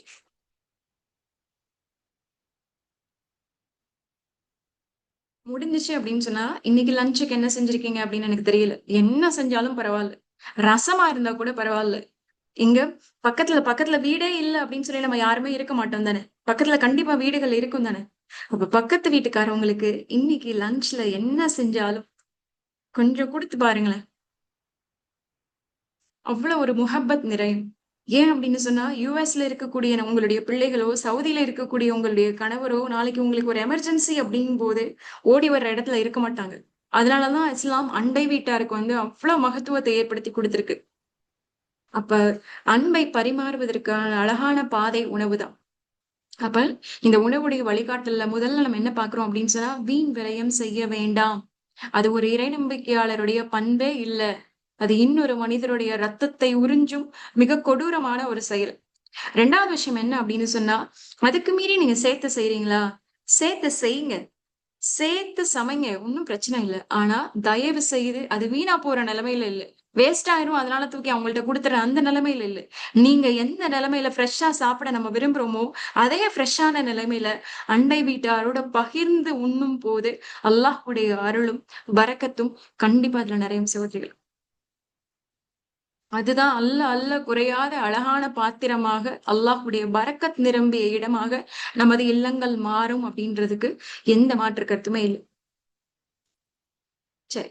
இந்த 2 அடிப்படை புரிஞ்சிருச்சு தானே. 3வது விஷயம் என்ன அப்படின்னு சொன்னா, நீயத்தோட சாப்பிட ஆரம்பிக்கணும். என்ன நீயத்து? நீயத்தோட சமைக்க ஆரம்பிக்கணும். நீயத்தோட சாப்பிட ஆரம்பிக்கணும். என்ன நீயத்து? நான் எனக்காக இல்ல, என்னுடைய ரப்புக்காக. என்ன பார்த்து பார்த்து நேசிச்சு படைச்சான்ல, அஹ்ஸன சுவரக்கும் என அழகா மிக மகத்துவமான ஒரு படைப்பா படைச்சிருக்கான்ல, அவனோட ரெப்ரசன்டேட்டிவா. என்னுடைய ரப்பு கிட்ட இந்த உடல நான் அமானிதமா திருப்பி போய் குடுக்கணும்ல. அவனுடைய அந்த அமானிதத்த பராமரிக்கிறதுக்காக, நோய் இல்லாத ஒரு ஆரோக்கியமான வாழ்க்கைய வாழ்றதுக்காக இந்த உணவ நான் சமைக்கிறேன். இந்த உணவ நான் சாப்பிட போறேன். அப்படின்ற அந்த நிய்யத்தை முதலில் சரி செய்து கொள்ள வேண்டும். 2வது விஷயம் என்ன அப்படின்னு சொன்னா, நம்ம எவ்வளவு அளவு எடுத்துக்கிறோம். தட்டு நெறைய அடைச்சு 10 நாளைக்கு சேர்த்து சாப்பிட போற மாதிரி சாப்பிடுறது ஒரு இஸ்லாமியருடைய பண்பே இல்ல. கால் வயிறு தான். நம்மளுடைய என்டயர் வயிறுடைய அளவு இருக்குல்ல சகோதரிகளா, என்டயர் வயிறுடைய அளவு என்ன அப்படின்னு சொன்னா, ஒரே 1 லிட்டர் தண்ணிய ஒரு ஒரு பேக்ல ஊத்துனா எப்படி இருக்கும்? அந்த 1 லிட்டர் தண்ணி தாங்குற அளவுக்கு தான் நம்மளுடைய மொத்த வயிறுடைய கொள்ளளவுமேவாம். அப்ப இந்த 1 லிட்டர்ல நமக்கு வந்து ஒரு பகுதி தான் சாப்பிடுறதுக்கு அனுமதி. ஒரு பகுதி தண்ணிக்கு, ஒரு பகுதி காத்துக்கு ஃப்ரீயா விட்டுறணும் அப்படின்னு சொன்னா, ஒரு நேரத்துல ஒரு ஆரோக்கியமான மனிதர், ஒரு ஆரோக்கியமான இஸ்லாமியர் வந்து எவ்வளவு சாப்பிடணும் அப்படின்னு சொல்லிட்டு நபி ஸல்லல்லாஹு அலைஹி வஸல்லம் சொல்றாங்க அப்படின்னு சொன்னா, ஏறத்தாழ 350 எம்எல். 350 எம்எல்னா என்ன? நம்ம வீட்ல இருக்கக்கூடிய பெரிய size tumbler.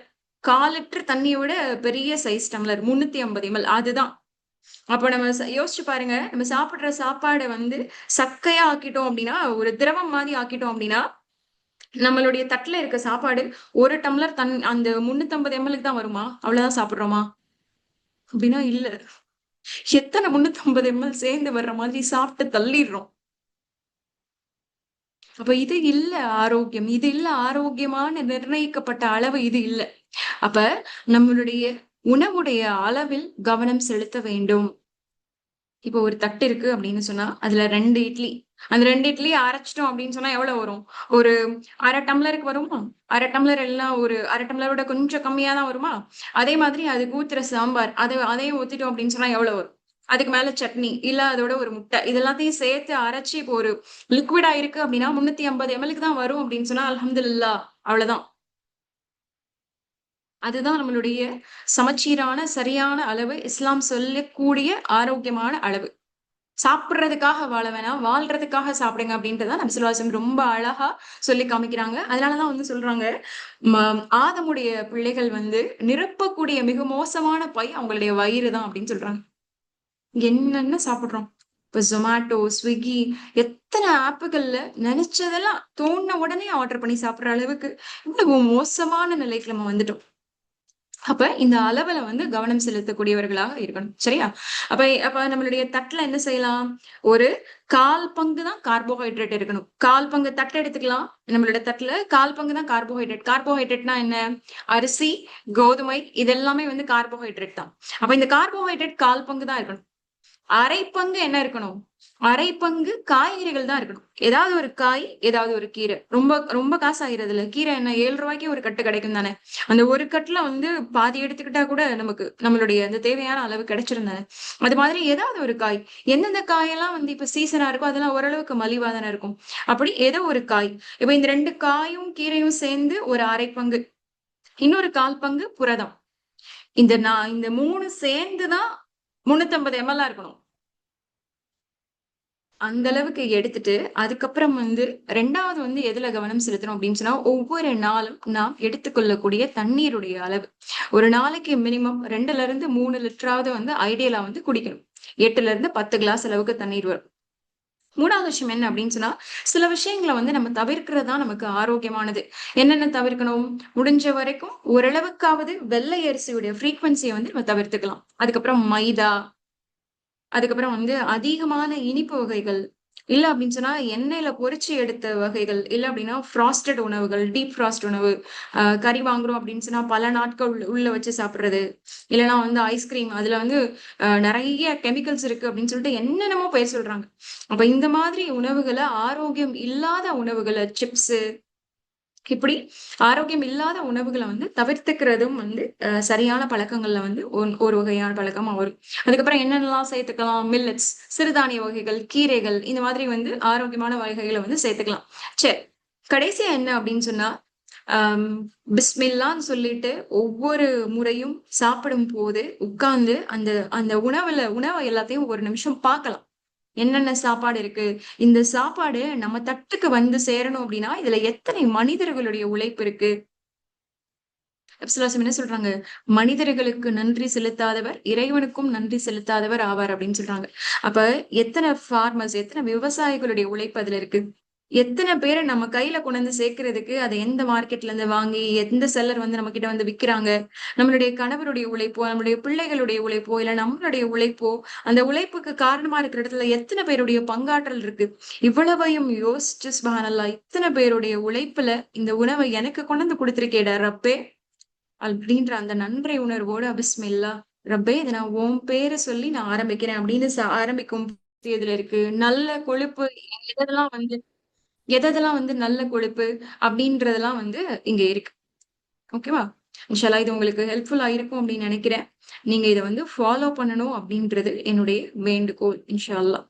Let's let's get together stronger as a community. ஒரு சமூகமாக நாம் பலமாவதற்கான முதல் படி இதுதான்.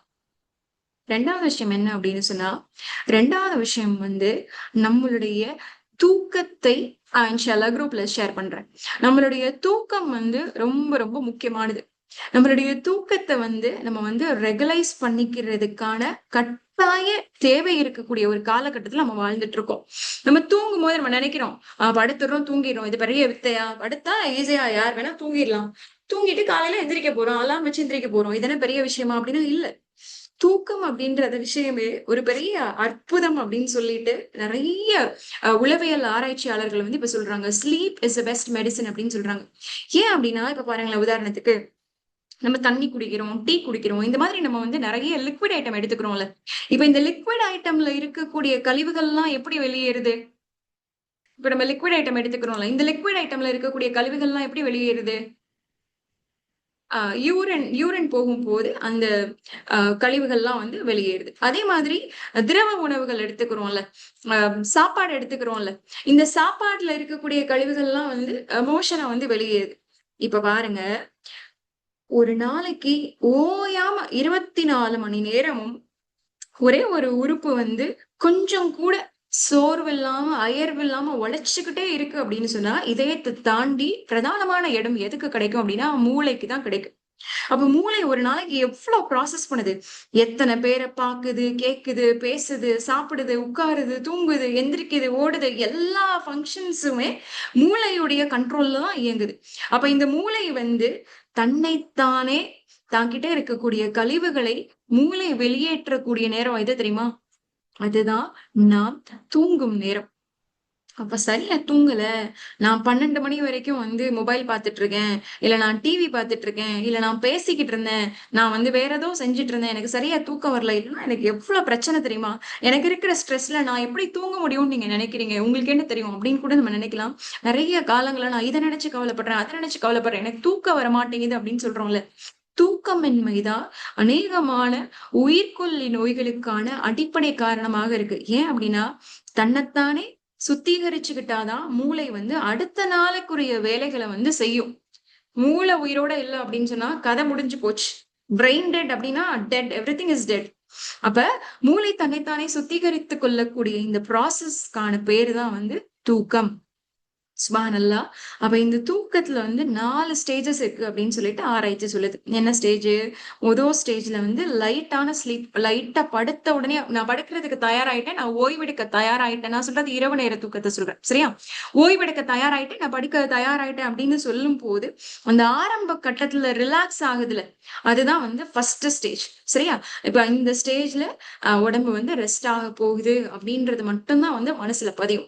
2வது ஸ்டேஜ் என்ன அப்படின்னு சொன்னா, இன்னும் கொஞ்சம் ஆ அடுத்த நிலை தூக்கத்துக்கு நான் படுத்துட்டேன். நான் தூங்க போறேன். என்னுடைய உடல் உறுப்புகள் எல்லாம் வந்து இப்ப ஓய்வெடுக்க போகுது அப்படின்னு சொல்லிட்டு, அந்த ஸ்லீப் வந்து ஸ்டார்ட் ஆகுற ஸ்டேஜ். இந்த 2வது ஸ்டேஜ். 3வது ஸ்டேஜ் என்ன அப்படின்னு சொன்னா, 3வது ஸ்டேஜ்ல தான் மூளை வந்து டீப் ஸ்லீப்புக்கு வந்து போகக்கூடிய ஒரு நிலை இருக்கு. 4வது ஸ்டேஜ் என்ன அப்படின்னு சொன்னா, 4வது ஸ்டேஜ்ல தான் வந்து டீப் ஸ்லீப்க்குலாம் போய் முடிச்சுரும். ஆனாலும் வந்து தான் வந்து போதும், எனக்கான ஓய்வு போதும், நான் எந்திரிக்க போறேன் அப்படின்னு சொல்லிட்டு தன்னைத்தானே திரும்பி லைட்டா தயார்படுத்திக்கிற ஸ்டேஜ் தான் அந்த 4வது ஸ்டேஜ். இப்ப யூசுவலா இந்த 4 ஸ்டேஜஸ் இருக்கு. இந்த 4 ஸ்டேஜஸ்ல ஒவ்வொரு ஸ்டேஜ்லயும் ஒவ்வொரு உறுப்பு தன்னைத்தானே வந்து ரிப்பேர் பண்ணிக்கிறதாம். அதுல அந்த 3வது ஸ்டேஜ் இருக்குல்ல, அந்த ஆழமான தூக்கம். யாருக்கெல்லாம் வந்து சரியான ஆழமான தூக்கம் இல்லைன்னா, 7 மணி நேரம் படுக்கிறேன். ஆனா நான் தூங்குன மாதிரியே இல்ல. ஏதோ மூளைக்குள்ள ஓடிக்கிட்டே இருக்கு. எனக்கு வந்து நிம்மதியா தூங்குன மாதிரியே இல்ல. எனக்கு கெட்ட கனவு வந்துகிட்டே இருக்கு. எனக்கு டீப் ஸ்லீப்பே இல்ல.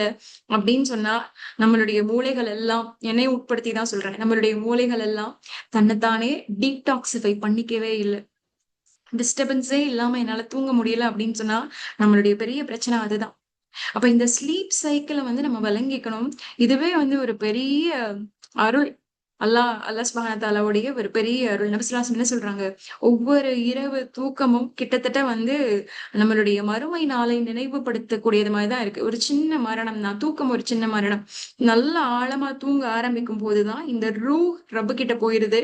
திரும்பி அல்லாஹ் நாடுனானா, உனக்காக நான் ஒரு வேலை வச்சிருக்கேன். நீ அந்த வேலைய செஞ்சு முடிக்கணும் அப்படின்னு சொல்லி அல்லாஹ் நம்ம மேல கருணை காமிச்சா மட்டும் தான், இந்தா போ அப்படின்னு சொல்லிட்டு நம்மளுடைய ரூஹ திரும்பி குடுக்குறான். நம்ம திரும்பி அடுத்த நாள் காலையில வந்து எழக்கூடியவங்களா இருக்கோம். அப்ப அன்பான சகோதரிகளே, அப்ப இந்த தூக்கம் எவ்வளவு சிக்னிஃபிகன்ட்டான ப்ராசஸ் அப்படின்றத நம்ம தெரிஞ்சுக்கிறதுக்காக, இந்த இந்த தூங்குற நேரத்துல நம்மளுடைய மூளைக்குள்ள நம்மளுடைய உடல்ல என்னென்ன நடக்குது அப்படின்ற ப்ராசஸையும் நம்ம கட்டாயமா தெரிஞ்சுக்கணும். அதுக்காக நான் வந்து ஒரு சின்ன வீடியோ வந்து உங்க கூட ஷேர் பண்றேன். இதுக்கான வாய்ப்பு நமக்கு இருக்காதுல்ல. நம்மளா போய் உட்கார்ந்து இத தேட போறோமா? இல்லல்ல.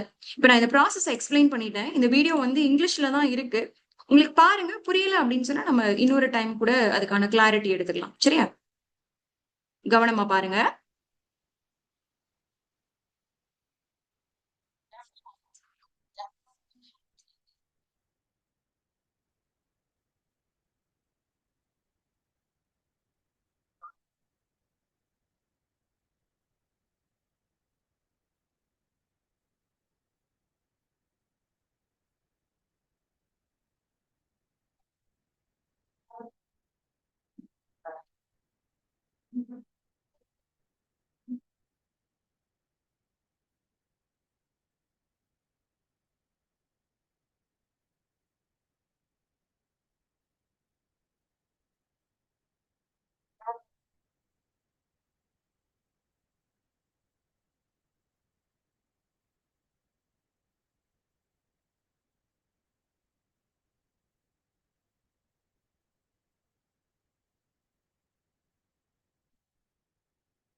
ஓகே, அல்ஹம்துலில்லாஹ்.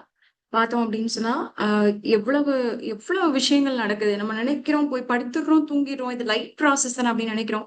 ஆனா தூக்கம் வராம தூக்கமின்மை இன்சோம்னியா அப்படின்னு சொல்லக்கூடிய அந்த தூக்கமின்மை நோய்க்காக எத்தனையோ பேரு டெய்லி ஒரு மாத்திரை ஒரு தூக்க மாத்திரை எடுத்தாதான் தூங்கவே முடியும் அப்படின்ற நிலைமையிலலாம் இருக்காங்க. தூக்கம் இல்லாம ஒரு 2, 3 நாள் கஷ்டப்படுற மனிதன் கிட்டத்தட்ட மூளையே வேலை செய்யாம ஒரு மனநிலை பாதிக்கப்பட்டவரை போல நடந்துக்கிறதுக்கான சாத்தியக்கூறுகள் இருக்கு அப்படின்றதும் வந்து அதிர்ச்சி தரமான தகவல். அதனால இந்த தூக்கமே ஒரு நியமாதான். இந்த நியமாவ வந்து நம்ம வந்து பிரிசர்வ் பண்றதுக்கான அழகான வழிமுறைகளை வந்து ஃபாலோ பண்ணணும். இதுக்கும் வந்து அம் சொல்லாத எக்ஸாம்பிள்ஸே இல்ல. நபி ஸல்லல்லாஹு அலைஹி வஸல்லம் என்ன சொல்றாங்க? இஷாவுக்கு அப்புறம் பேச்ச குறைச்சிரு. அப்படின்னா என்ன அர்த்தம்? இப்படியாவது தூங்க போயிரு. இஷாவுக்கு அப்புறம் தூங்க போயிரு. அதுக்கப்புறம் வேணும் அப்படின்னு சொன்னா, இப்ப இந்த ஒவ்வொரு டியூரேஷன் 4 ஸ்டேஜ் பார்த்தோம்ல. இந்த ஒவ்வொரு டியூரேஷனும் அதிகபட்சம் 60 நிமிஷத்துல இருந்து 90 நிமிஷம் வரைக்கும் தான் இருக்குமாம். அதாவது 1 மணி நேரத்துல இருந்து 1 1/2 மணி நேரம். சிலருக்கு வந்து ஒரு 5 மணி நேரம் தூக்கமே வந்து அல்ஹம்துலில்லாஹ் அப்படின்னு இருக்கும். ஏன் அப்படின்னா, அவங்களால வந்து அவங்களோட எமோஷன்ஸ் அவங்க அழகா ஹேண்டில் பண்ண தெரியறனால, அவங்க கொஞ்ச நேரத்திலேயே ம். ஓகே. இன்ஷா அல்லாஹ் எக்ஸ்பிளைன் பண்றேன். அவங்க வந்து கொஞ்ச நேரத்திலேயே என்ன ஆகும் அப்படின்னு சொன்னா, டீப் ஸ்லீப்புக்கு போயிருவாங்க. அந்த 3 ஸ்டேஜ்க்கு போயிருவாங்க. ஆனா சிலருக்கு என்ன இருக்கும் அப்படின்னு சொன்னா, பிரச்சனைகள ஓட்டி, ஓட்டி படுக்கிற நேரம் தான் எல்லாத்தையும் அன்னைக்கு நடந்தத ஃபுல்லா ரீவைண்ட் பண்ணிட்டு இருக்கும் மூளை. அப்ப எல்லாத்தையும் ஓட்டி பார்க்கும்போது, சிலருடைய மூளை என்ன செய்யும் அப்படின்னு சொன்னா, அந்த 3 ஸ்டேஜ்க்கு போகாமயே 4த் ஸ்டேஜ்க்கு போயிரும். 1 ஸ்டேஜ்ல லைட்டா தூங்க போறேன், நான் படுத்திருக்கேன் அப்படின்ற ஃபீலிங் மட்டும் தான் இருக்கும். ஆழமான தூக்கம் தன்னுடைய நினைவுகளை மறந்து அந்த தூக்கத்துக்கு போறதுக்கு முன்னாடியே, அந்த தீட்டா ஸ்டேஜ்க்கு போறதுக்கு முன்னாடியே அதுக்கு என்ன ஆயிரும் அப்படின்னு சொன்னா, அதுக்கு அந்த ஃபைனல் ஸ்டேஜ் போய் முழிச்சிரும். முழிச்சிடுறனால அது தூங்குன மாதிரியும் இருக்காது, ரெஸ்ட் எடுத்த மாதிரியும் இருக்காது. அதுக்கு அது படுக்காமயே இருந்திருக்கலாம் அப்படின்னு அதுக்கு தோணும். ஏன் அப்படின்னா, அந்த அளவுக்கு உடம்பு வந்து படுத்தத விட இப்ப எந்திரிக்கும்போது ரொம்ப டயர்டா இருக்கும். ரொம்ப சோர்வா ஃபீல் பண்ணும். யாரோ நம்மள அடிச்சு போட்ட மாதிரி செய்யும். என்னென்னமோ செய்யும். அப்ப இவ்வளவு காம்ப்ளிகேஷன்ஸ் இருக்கு அப்படின்னா அதுக்கு என்ன காரணம் அப்படின்னு சொன்னா நம்மளுடைய உணர்வுகளை வந்து நமக்கு வந்து கையாள தெரியல. உணர்வுகளை கையாள தெரியல அப்படின்றதோட சேர்ந்து அந்த நிமிஷத்துல கிடைக்கக்கூடிய சந்தோஷத்தை தான் நம்ம யோசிக்கிறோம். என்ன செய்யறோம்? செல் இல்லாம யாராவது பெட்டுக்கு படுக்க போறோமா? சிலர் போகலாம், அல்ஹம்துலில்லாஹ். ஆனா இப்ப இருக்கக்கூடிய இந்த ஃபாஸ்ட் டிஜிட்டல் உலகத்துல என்ன ஆயிருது? செல்லு தான் நம்ம பார்க்கக்கூடிய கடைசி விஷயமா இருக்கு. செல்லு தான் நம்ம முழிச்சா கையில எடுக்கக்கூடிய முதல் விஷயமா இருக்கு. அப்ப இந்த கடைசி விஷயமும் முதல் விஷயமும் ஒரு மனிதனுடைய கேரக்டர்லயே பெரிய தாக்கத்தை ஏற்படுத்துது அப்படின்றதுதான் பெரிய பெரிய சைக்காலஜிஸ்டும் சைக்கியாட்ரிஸ்டும் வந்து தொடர்ச்சியா கத்திக்கிட்டே இருக்காங்க. படுக்கிறதுக்கு 1 மணி நேரத்துக்கு முன்னாடியாவது இந்த பிரைட் லைட்டுடைய எக்ஸ்போஷரை குறைச்சிரு. அதே மாதிரி காலையில எந்திரிச்சு 1 மணி நேரமாவது செல்ல தயவு செஞ்சு தொடாத. நீ தூங்கும்போது உன்னுடைய சப்கான்ஷியஸ் மைண்ட் உன்னுடைய ஆழ் மனது வந்து நிறைய நல்ல விஷயங்களை ப்ராசஸ் பண்ணியிருக்கும். கெட்டது ஃபுல்லா அழிச்சிருக்கும். ஒரு வலி படுக்கையில என்ன ஒருத்தவங்க அவமானப்படுத்திட்டாங்க, அது எனக்கு ரொம்ப வலிக்குது அப்படின்ற அந்த அவமானத்தோட நான் படுத்தேன் அப்படின்னா இந்த தூக்கத்துடைய ப்ராசஸ்ல அல்ஹம்துலில்லாஹ் அது ஒரு ஷிஃபா. தூக்கம் ஒரு ஷிஃபா. அந்த தூக்கத்தோட ப்ராசஸ்ல அந்த அவமானத்துடைய வீரியத்தை வந்து அல்லாஹ் குறைச்சிருப்பான். அப்ப அந்த வீரியம் குறைஞ்சு நான் எந்திரிச்சு அடுத்த நாளுக்கு தேவையான எனர்ஜியை ப்ராசஸ் பண்ணிட்டு இருக்கும் போதே டக்குனு போய் செல்ல எடுத்துட்டேன் அப்படின்னு சொன்னா திரும்பி அந்த பாதிப்புக்கு சம்பந்தமான எல்லாத்தையுமே நானே காலையிலேயே ஞாபகப்படுத்துற மாதிரி போயிரும். அப்ப அப்ப என்ன செய்யணும் அப்படின்னு சொன்னா இப்போ 11 மணிதான் அதிகபட்சம் நம்ம நம்ம வந்து பெட்டுக்கு போறதுக்கான லாஸ்ட் டைம் 11 தான் இருக்கணும் அப்படின்னு சொல்லி சயின்டிஸ்ட் சொல்றாங்க. அப்ப 11 மணிக்கு நான் தூங்க போகணும் அப்படின்னா 10:30 மணிக்கு நான் தூங்குற அந்த இடத்த வந்து நான் தயார்படுத்திடணுமா. தூய்மையான அமைதியான ஒரு சூழல்ல லைட் எல்லாம் அமர்த்திட்டு ஒண்ணு மைல்டான வெடி லைட்டு இல்ல அப்படின்னு சொன்னா டார்க்னஸ்க்கு போகும்போதுதான் மெலட்டனின் அப்படின்ற அந்த தூக்கத்துக்கான ஹார்மோன் வந்து சுரக்க ஆரம்பிக்கும். அப்ப அந்த தூக்கத்துக்கான ஹார்மோன் சுரந்தாதான் நான் தூக்கத்துக்கு போறதுக்கான இந்த ஸ்டேஜஸ்க்கு படிப்படியா என்னை கூட்டிட்டு போய் அந்த ஆழ்நிலை தூக்கமான தேர்ட் ஸ்டேஜுக்கு அதை என்னை கூட்டிட்டு போகும். நான் வெளிச்சமா லைட்டை போட்டுட்டே படுத்துட்டேன் இல்ல விடி லைட்டே வந்து தலையில அடிக்கிற மாதிரி பயங்கர பிரைட்டா இருக்கு அப்படின்னு சொன்னா அந்த மெலட்டனின் என்ன செய்யும்? இல்லைன்னா மொபைல் போனை பார்க்கும்போது அந்த லைட்டோட எக்ஸ்போஷர் என்ன செய்யும்? மூளைக்கு வந்து பொய்யா வந்து ஒரு டூப்ளிகேட் பின்பத்தை ஏற்படுத்துமா. என்ன சொல்லும்? வெளிச்சமா தானே இருக்கு, அப்ப நீ இப்ப சுரக்காத, இது வந்து பகல் தான், இன்னும் நைட் ஆகல, இருட்டு ஆகல, அதனால நீ வந்து இப்ப சுரக்காத அப்படின்னு சொல்லிட்டு மெலட்டனுடைய சுரக்கிற தன்மையை வந்து குறைச்சிருமா. அப்படி குறைக்கும் போதுதான் அந்த ஆழ்ந்த தூக்கத்துக்கு போகாம பிரெயின் வந்து தன்னைத்தானே வந்து அழுக்காவும் அவ்வளவு டாக்ஸின்ஸோட விஷத்தன்மையோடையும் இருந்து நம்மளுடைய என்டையர் லைஃபையே பாதிக்கிற மாதிரி ஒரு பெரிய டேமேஜை வந்து ஏற்படுத்துது அப்படின்றதான் இந்த ஸ்லீப்புக்கான ஒரு ரியலைசேஷன். அப்ப இன்ஷா அல்லாஹ் இந்த பேட்டர்னையும் வந்து சரி செய்து கொள்வோம். சுன்னால வந்து அழகான வழிமுறைகள் இருக்கு. இஷாக்குள்ளேயே எல்லா வேலைகளையும் முடிக்கிற மாதிரி நம்மளுடைய லைஃப் ஸ்டைலை வந்து ஏற்படுத்திக்கலாம். அதுக்கப்புறம் வந்து ஏதாவது ஒரு நல்ல விஷயங்களை பேசுறதோ இல்ல வந்து சின்ன சின்ன குரான் சூறாக்களை ஓதுறதோ, சூரத்துல் முல்க் ஓதுறோம் அப்படின்னு சொன்னா நமக்கு வந்து மன்னரையில வந்து அது வந்து நமக்கான பரிந்துரையா வரும். இதெல்லாம் நம்ம வந்து பாக்குறோம் தானே. இல்ல தூங்குறதுக்கு முன்னாடி நம்ம ஓத வேண்டிய சில துவாக்கள் இருக்குல்ல, அதெல்லாமே ஓதிட்டு படுக்கும் போது டெய்லி என்ன ஆயிரும்? மூளைக்கு வந்து ரெஜிஸ்டர் ஆயிரும். சரி, இப்ப சூரத்துல் முல்க் ஓதுறாங்க அப்படின்னா இன்னும் ஒரு 1/2 மணி நேரத்துல இவங்க படுத்துருவாங்க. இல்ல இப்ப இந்த தூக்கத்துக்கான துவா ஓதுறாங்க, ஒரு 10 நிமிஷத்துல இவங்க தூங்கிடுவாங்க அப்படின்னு சொல்லிட்டு பிரெயின் என்ன செய்யும் அப்படின்னு சொன்னா அந்த பேட்டர்னை பழகிரும். அந்த பேட்டர்னை பழகிட்டு நீங்களே தடுக்க நினைச்சாலும் டெய்லி 10:30 மணிக்கு உங்களுக்கு மெலட்டனின் ஹார்மோன் வந்து சுரக்க ஆரம்பிச்சிடும். சுரக்க ஆரம்பிச்சுட்டா என்ன செய்வோம்? 11 மணிக்கு எப்படியாவது தூங்க போயிருவோம். 11 மணிக்கு தூங்க போனோம் அப்படின்னா ஒரு 2 மணி நேரம் 3 மணி நேரம் அந்த சைக்கிளுடைய முடிவுல டீப் ஸ்லீப்புக்கு கரெக்டா நைட்டு ஒரு 2 மணில இருந்து ஒரு 3-3:30 மணிக்குள்ள அந்த டீப் ஸ்லீப்புக்கு வந்து இன்ஷா அல்லாஹ் வந்து நம்ம போயிருவோம். ஓகேவா? அப்ப இந்த பழக்கத்துக்கு போகும்போது அழகா தஹஜ்ஜத்துக்கும் எழுந்திருக்கிற கூடிய பாக்கியத்தையும் வாய்ப்பையும் நம்ம கொடுக்கலாம். எந்திரிச்சிட்டோம்னா என்ன செய்வோம்? நல்லா மூளை தூங்கி எந்திரிச்சிச்சுல, அதனால டயர்ட் ஆகுது. அதனால திரும்பி ஃபஜர் தொழுது முடிச்சுட்டு முசல்லாலேயே படுத்து தூங்காது. தன்னுடைய நாள் முழுக்க அது வந்து ஃப்ரெஷ்ஷா ஆக்டிவா இருக்கிறதுக்கான செயல்பாடுகள்ல தன்னைத்தானே ஈடுபடுத்திக்கிறோம். அல்ஹம்துலில்லாஹ். அப்ப இந்த ஸ்லீப்புக்கான சைக்கிள் வந்து உங்களுக்கு புரிஞ்சிருச்சுன்னு நினைக்கிறேன். வேணும் அப்படின்னு சொன்னா இந்த ஸ்லீப்போடைய ரொட்டீனும் ஒரு டேபிள் வச்சிருக்கேன். அதை வந்து இன்ஷா அல்லாஹ் அதையும் சேர்த்து குரூப்ல வந்து நான் வந்து ஷேர் பண்ணி விடுறேன். ஓகேவா? சரி. இப்ப இப்ப நம்ம என்ன செய்யலாம் அப்படின்னு சொன்னா சில ஹேபிட்ஸ் இருக்கு, சில பழக்க வழக்கங்கள் இருக்கு. நம்மளுடைய ஆரோக்கியத்தை நம்ம இன்னும் மேன்மைப்படுத்திக்கிறதுக்கான சில பழக்க வழக்கங்கள் இருக்கு. அந்த பழக்க வழக்கங்களை மட்டும் இப்போ நீங்க நோட் பண்ணிக்கோங்க. சரியா? கடைசி ஒரு 15 மினிட்ஸ் தான் இருக்கு. அதுல இந்த ஹேபிட்ஸை நம்ம நோட் பண்ணிக்கிட்டோம் அப்படின்னு சொன்னா கண்டிப்பா நம்மளுடைய வாழ்க்கையில மாற்றத்தை ஏற்படுத்தக்கூடியதா இன்ஷா அல்லாஹ் அது மாறும் அப்படின்ற நம்பிக்கை இருக்கு. ஓகே, சரி. இப்ப பாருங்க, முதல் விஷயம் என்ன அப்படின்னு சொன்னா நமக்கு சில மூட நம்பிக்கைகள் இருக்கு. அந்த மூட நம்பிக்கைகளை நம்ம உடைச்சு எறியணும். என்ன மூட நம்பிக்கை இருக்கு? ஹெல்த், ஆரோக்கியத்தை, உடம்புல கவனம் செலுத்துறது ஒன்னும் இபாதா இல்ல அப்படின்ற ஒரு மூட நம்பிக்கை இருக்கு. யாரு சொன்னா? செல்ஃப் கேர் செல்ஃபிஷ்னஸ் இல்ல, தட் இஸ் ஸ்பிரிச்சுவாலிட்டி. நம்மள நாமளே பாத்துக்கிறது சுயநலம் அல்ல, அது நம்ம கூட இருக்கிறவங்க மேல நம்ம வச்சிருக்க அக்கறைக்கான அடையாளம். அல்லாஹ் கிட்ட இந்த அமானிதத்தை கொண்டு போய் சேர்க்கணுமே அப்படின்ற அந்த ப்ராமிஸ்ல இருக்கக்கூடிய நம்பிக்கை. இப்ப ஆரோக்கியம் என்பது ஒரு இபாதா தான். இதுதான் நம்ம முதல்ல விளங்கிக்கணும். அப்ப நம்ம உடலுக்காக நம்ம செய்யற ஒவ்வொரு விஷயமும், சரியா, நம்ம உடம்புக்காக நம்ம சாப்பிடுறதா இருக்கட்டும், நம்மளுடைய தூக்கமா இருக்கட்டும், இல்ல சின்ன சின்ன உடற்பயிற்சிகளா இருக்கட்டும், இல்ல நம்மள நாமளே சுத்தமா வச்சுக்கிறதா இருக்கட்டும், இதெல்லாமே ஒரு இபாதா. இது ஒவ்வொன்றுக்கும் அல்லாஹ் கிட்ட கூலி இருக்கு. டெய்லி குறைஞ்சது இதையும் சொல்லிடுறேன் இந்த இந்த டிப்ஸுக்கு போறதுக்கு முன்னாடி, குறைஞ்சது ரொம்ப நேரம் இல்லைன்னா கூட மினிமம் ஒரு 5000 to 8000 ஸ்டெப்ஸ் அப்படின்னு சொன்னா ஒரு 20 இருந்து 40 நிமிஷம் நடக்கும் போது அத்தனை ஸ்டெப்ஸை நம்ம கவர் பண்ணிடலாம். அது அவ்வளவு வேண்டாத கொழுப்புகளை கரைக்கிறது மட்டும் இல்லாம ஏதாவது உடல்ல எங்கேயாவது தேக்கம் இருக்கும் போது அதையும் ரெஜுவனேட் பண்றதுக்கு ஹெல்ப்ஃபுல்லா இருக்கும். வாக்கிங் மாதிரி ஒரு பெஸ்ட் பிராக்டிஸ் எதுவுமே இல்லை. இல்ல என்னால சைக்கிளிங் பண்ண முடியும், என்னால ஜூம்பா கிளாஸ்க்கு போக முடியும், ஜிம்முக்கு போக முடியும்னா அது ஓகே. அது அது சக்தி இருக்கிறவங்க அதெல்லாம் செய்யலாம்.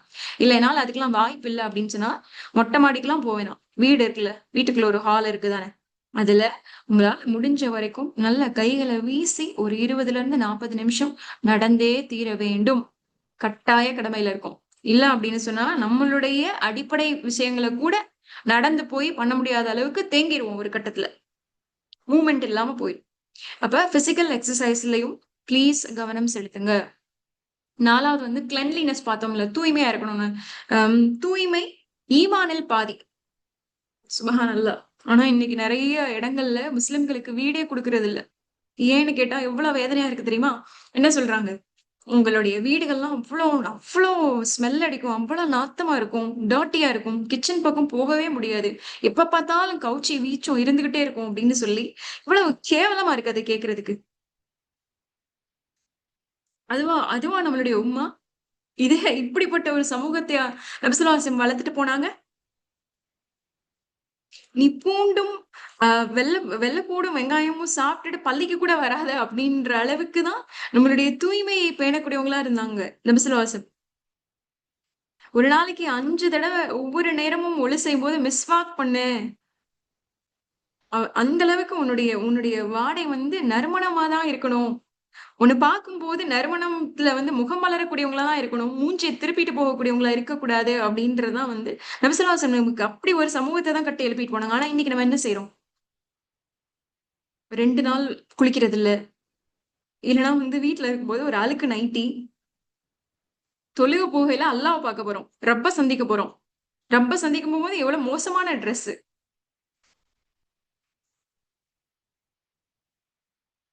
தொட்டில பாத்திரமா, கூடையில அழுக்கு. இதுவா இதுவா முன்மாதிரி சமூகம்? நம்ம வீட்டுக்கு திடீர்னு தயார் இல்லாம யாராவது வந்துட்டாங்க அப்படின்னு சொன்னா நம்ம வீடு கிடைக்கிற கடைய பார்த்து ச்சீ இதுதான் இஸ்லாம் போல அப்படின்ற அளவுக்கு எவ்வளவு ஒரு மோசமான எக்ஸாம்பிள் நம்ம வச்சிருக்கோம் சகோதரிகளா.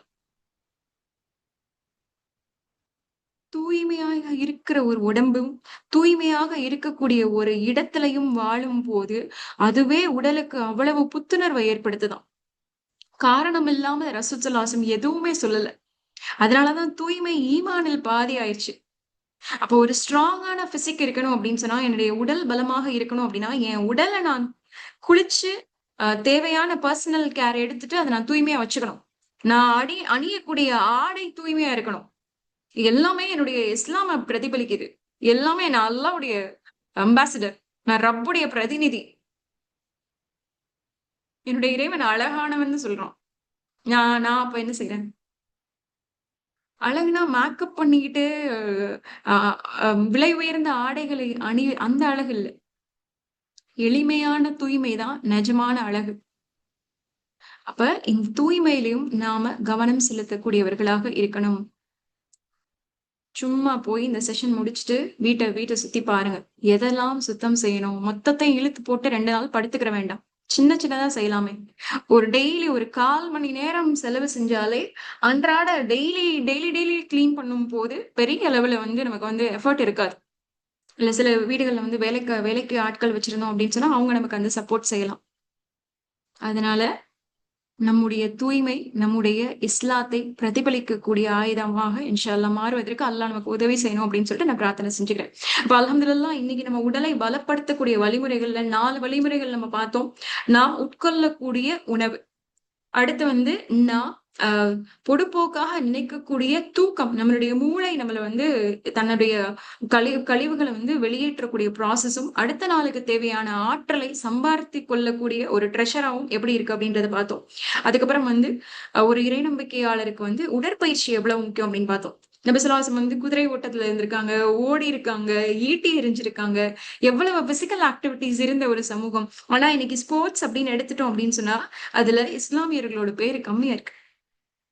சுப்ஹானல்லாஹ் இந்த டாபிக் இப்படி நீண்டுட்டே போகும். அதுக்கப்புறம் வந்து 4வது விஷயம் என்ன பார்த்தோம் அப்படின்னு சொன்னா, கிளென்லினஸ்.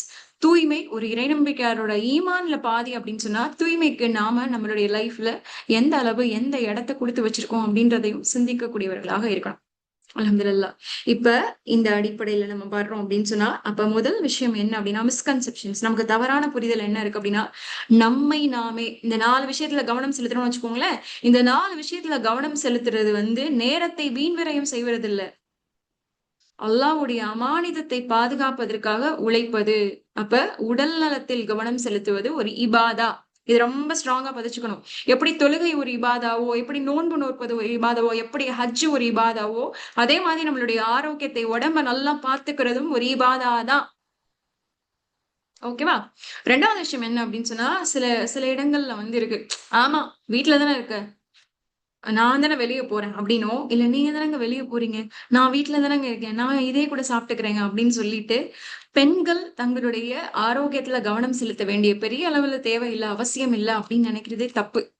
ஆம்பள பிள்ளையா இருந்தா அதுக்கு ஒரு ட்ரீட்மெண்ட், பொம்பள பிள்ளையா இருந்தா அதுக்கு ஒரு ட்ரீட்மெண்ட். இது இஸ்லாம் சொல்லவே இல்ல. பெண்கள் இஸ்லாத்துல மட்டும் தான் புஷ்ரா, சுபச்செய்தி. அப்ப விமென் ஷுட் பிரையாரிடைஸ் தெம்செல்ஸ். பெண்கள் தங்களுடைய நலனில் கண்டிப்பாக அக்கறையும் கவனமும் செலுத்தி ஆக வேண்டும். ஆப்பிரிக்கால மொரிட்டானா அப்படின்னு சொல்லிட்டு ஒரு ஊர் இருக்கு. அந்த ஊர்ல நிறைய ஹாஃபில்களை உலகத்திலே அதிகமான ஹாஃபில்களை உருவாக்கக்கூடிய ஒரு தேசம், ஒரு ஊர் அப்படின்னு சொன்னா மொரிட்டானா தான். ஆப்பிரிக்கால இருக்கக்கூடிய அந்த மொரிட்டானா.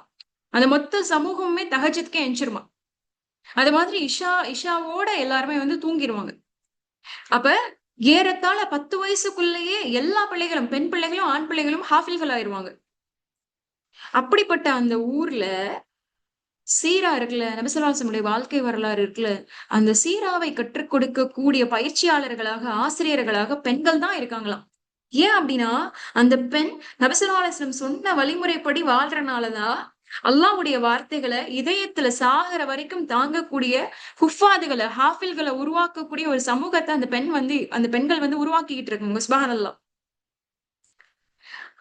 நம்ம எப்ப நம்மள நாமளே முன்னுரிமைப்படுத்திக் கொள்ள தயாராகுறோமோ, நம்மளுடைய ஆரோக்கியத்துல கவனம் செலுத்துறோமோ, எப்ப பிரையாரிடைஸ் பண்றோமோ, அப்பதான் நாமளும் ஒரு முன்மாதிரி சமூக பெண்களாக மாற முடியும். சரியா?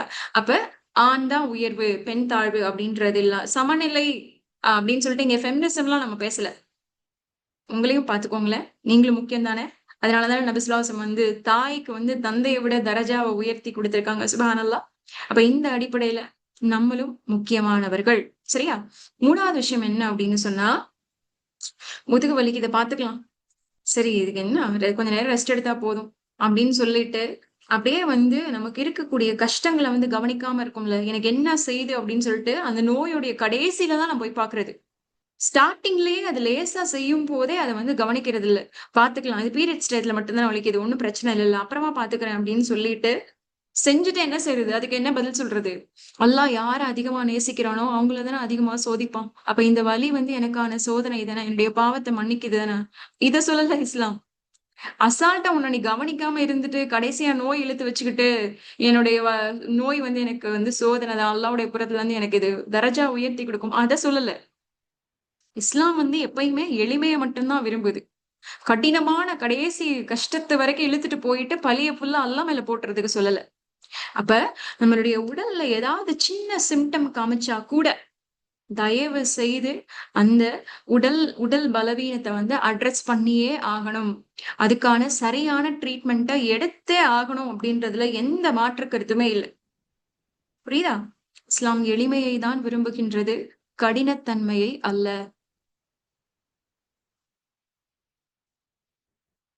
ஓகேவா?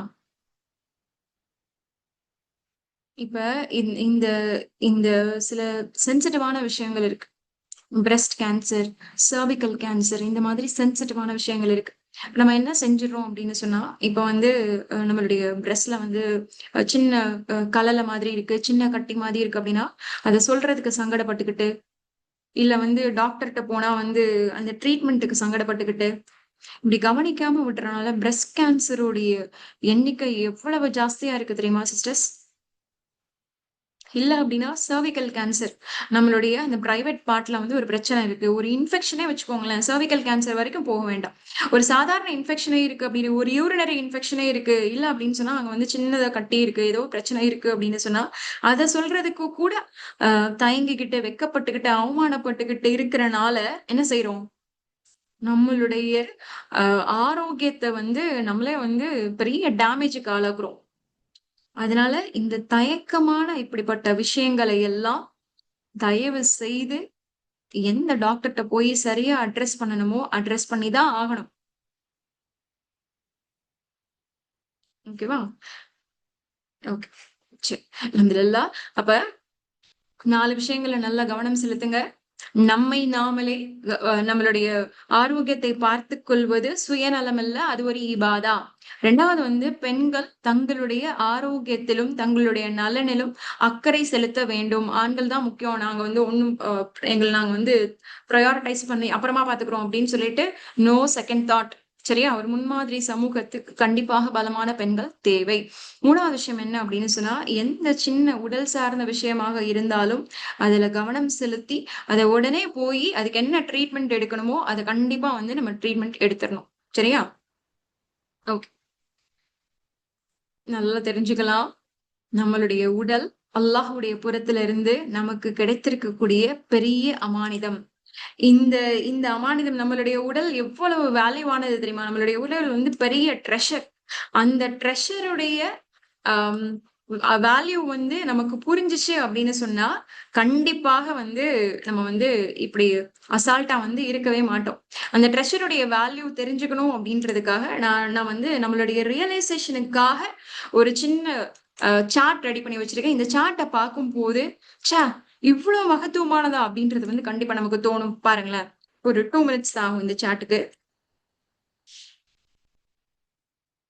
ஓகே. எல்லாருக்கும் தெரியுதா? இந்த சார்ட் தெரியுதா?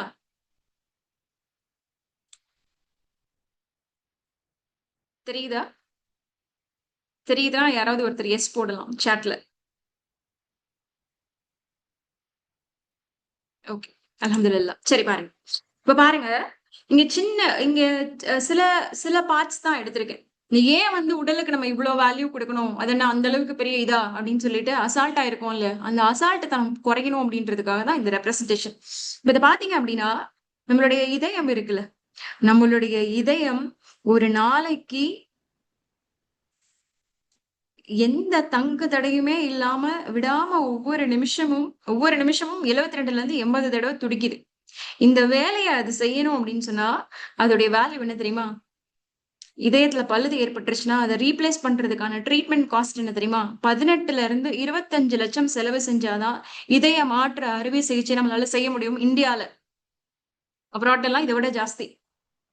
அப்போ ஒரு சாதாரண நினைக்கக்கூடிய இந்த இதயத்துடைய மதிப்பு ஏறத்தாழ 30 லட்சம் சகோதரிகளா. சுப்ஹானல்லாஹ். அல்லாஹ் ஒரு நிமிஷம் கூட அதை நிக்க விடாம துடிக்க வைக்கிறானே. ஒவ்வொரு நிமிஷமும் அப்ப எவ்வளவு வேலை செய்யுது. ஒரு நாளைக்கு எத்தனை மணி 24 மணி நேரமும் நிக்காம துடிக்குதே. ஒரு நிமிஷம் நின்னுச்சுனாலும் கதை முடிஞ்சு போச்சு தானே. இப்ப இதயத்துடைய மதிப்பு மட்டுமே 30 லட்சம். இப்ப அடுத்து வாங்களேன், நம்மளுடைய கல்லீரல், லிவர், நம்ம சாப்பிடுற சாப்பாட்டுல இருக்கக்கூடிய நல்ல விஷயங்களை சத்து ஃபுல்லா எடுத்து உடம்புக்கு பாஸ் பண்றதா இருக்கட்டும், இல்ல கெட்டது ஃபுல்லா வந்து கழிவுக்கு பாஸ் பண்றதா இருக்கட்டும், இது லிவருடைய வேலை. அப்ப இந்த லிவர் மட்டும் ஒருத்தருக்கு பிரச்சனை ஆயிருச்சு அப்படின்னு சொன்னா, அதை மாற்று அறுவை சிகிச்சை பண்றதா இருந்தா ஏறத்தாழ 35 லட்சம் செலவு செய்யணும் இந்தியால. கல்லீரல் மாற்று அறுவை சிகிச்சை. இந்த இந்த சர்ஜரி வந்து பெரிய லெவல்ல சக்சஸ் ரேட் இல்ல. ரொம்ப கஷ்டமும் கூட ஒரு லிவர் டோனார் கிடைக்கிறது. அப்ப இத வந்து பேணி பாதுகாக்காம விட்டுட்டோம்னு வச்சுக்கோங்களேன், 35 இருந்து 40 லட்சம் செலவு செஞ்சாதான் ஒரு ஆரோக்கியமான ஈரலை வந்து நம்மளால வந்து ரீடைன் பண்ணிக்க முடியும். 3வது வந்தோம் அப்படின்னு சொன்னா நம்மளோட கிட்னிஸ், நம்மளுடைய ஆஹ் அஹ் கிட்னி அது அதோடைய வேல்யூ வந்து கிட்னியோட வேல்யூ தெரியணும் அப்படின்னு சொன்னா எங்கேயாவது பக்கத்துல ஒரு டயாலிசிஸ் சென்டர் இருந்துச்சுன்னு சொன்னா நம்ம போய் பார்க்கலாம். இந்த டயாலிசிஸ் சென்டர்ல சாதாரணமா இப்ப எனக்கு யூரின் போகணுன்ற ஏர்ஜ் இருக்கு அப்படின்னா நான் நினைச்சோடனே வாஷ்ரூம் போய் ஒரு 2 மினிட்ஸ்ல அந்த வேலையை முடிச்சுட்டு நம்ம வந்துடலாம். ஆனா யூரின் போகணும்னு நினைச்சா கூட போக முடியாத அளவுக்கு பாதிக்கப்பட்ட சிறுநீரகங்கள் இருக்கிறவங்களுக்கு தான் தெரியும். மொத்தமா போய் அந்த டயாலிசிஸ் ட்ரீட்மெண்ட்ல ஊசி குத்தி அதை வெளியே எடுக்கும் போது ஒரு சாதாரண யூரினுக்கு இவ்வளவு வலியா. சுப்ஹானல்லாஹ் ரப்பே, இந்த கழிவு வெளியே போறதுக்கான இந்த ப்ராசஸ்க்கு நான் நன்றி செலுத்தணும் அப்படின்னாலே என்னுடைய ஆயுள் முழுக்க பத்தாதே அப்படின்னு நினைக்கிற அளவுக்கு சிறுநீரகத்துடைய மதிப்பு அவ்வளவு மகத்துவான சகோதரிகளா. அது ஒண்ணு இல்ல, 2 இருக்கு. சுப்ஹானல்லாஹ், ஒரு நாளைக்கு ஏறத்தாழ 96 லிட்டர் ரத்தத்தை வந்து சுத்திகரிக்கக்கூடிய வேலையை வந்து நம்மளுடைய சிறுநீரகம் வந்து செய்தான். சுப்ஹானல்லாஹ். அப்போ ஒரு சிறுநீரகத்தோட வேல்யூ என்ன தெரியுமா? கிட்னி டிரான்ஸ்பிளான்டேஷன் பண்றதா இருந்தா 5 இருந்து 15 லட்சம். ஒவ்வொரு துளி ரத்தமும் அது சுத்திகரிக்கப்படலைன்னா நோயா மாறி கதை முடிஞ்சிடும். அவ்வளவு மகத்துவமான வேலையை சிறுநீரகம் பண்ணுது. சரி, நம்மளுடைய லங்ஸ், எல்லாரும் டீப்பா ஒரு தடவை மூச்சு விட்டு பாருங்க. டீப்பா ஒரு பெருமூச்சு எடுத்து பாருங்க. மூச்சை உள்ள இழுக்கும் போது பலூன் மாதிரி விரியுது. மூச்சை நம்ம வெளியே விடும் போது பலூன் சுருங்குறது மாதிரி சுருங்கிடுது. லைட்டா நினைச்சிட்டு போறோம் லங்ஸ் உடைய வேலைய. நமக்கு வந்து கோவிட் வந்தப்பதான் ஆக்சிஜன் சிலிண்டருடைய மதிப்பும் நுரையீரல் பாதிக்கப்படுவதுடைய வேல்யூவும் நமக்கு தெரிஞ்சுச்சு. அப்ப இந்தியால ஒரு மனிதர் லங் டிரான்ஸ்பிளான்ட் மாற்று அறுவை சிகிச்சை நுரையீரலுக்கு பண்ணணும், நம்ம டேமேஜ் ஆக்கிட்டு வேற மாத்தணும் அப்படின்னு சொன்னா மனிதர்கள் பிக்ஸ் பண்ற அந்த நுரையீரலுக்கான வேல்யூ 35 லட்சமா. சுப்ஹானல்லாஹ், 25 to 35 lakhs ஆகுமா. ஒவ்வொரு மூச்சும் அல்லாஹுடைய அருள். சுப்ஹானல்லாஹ்.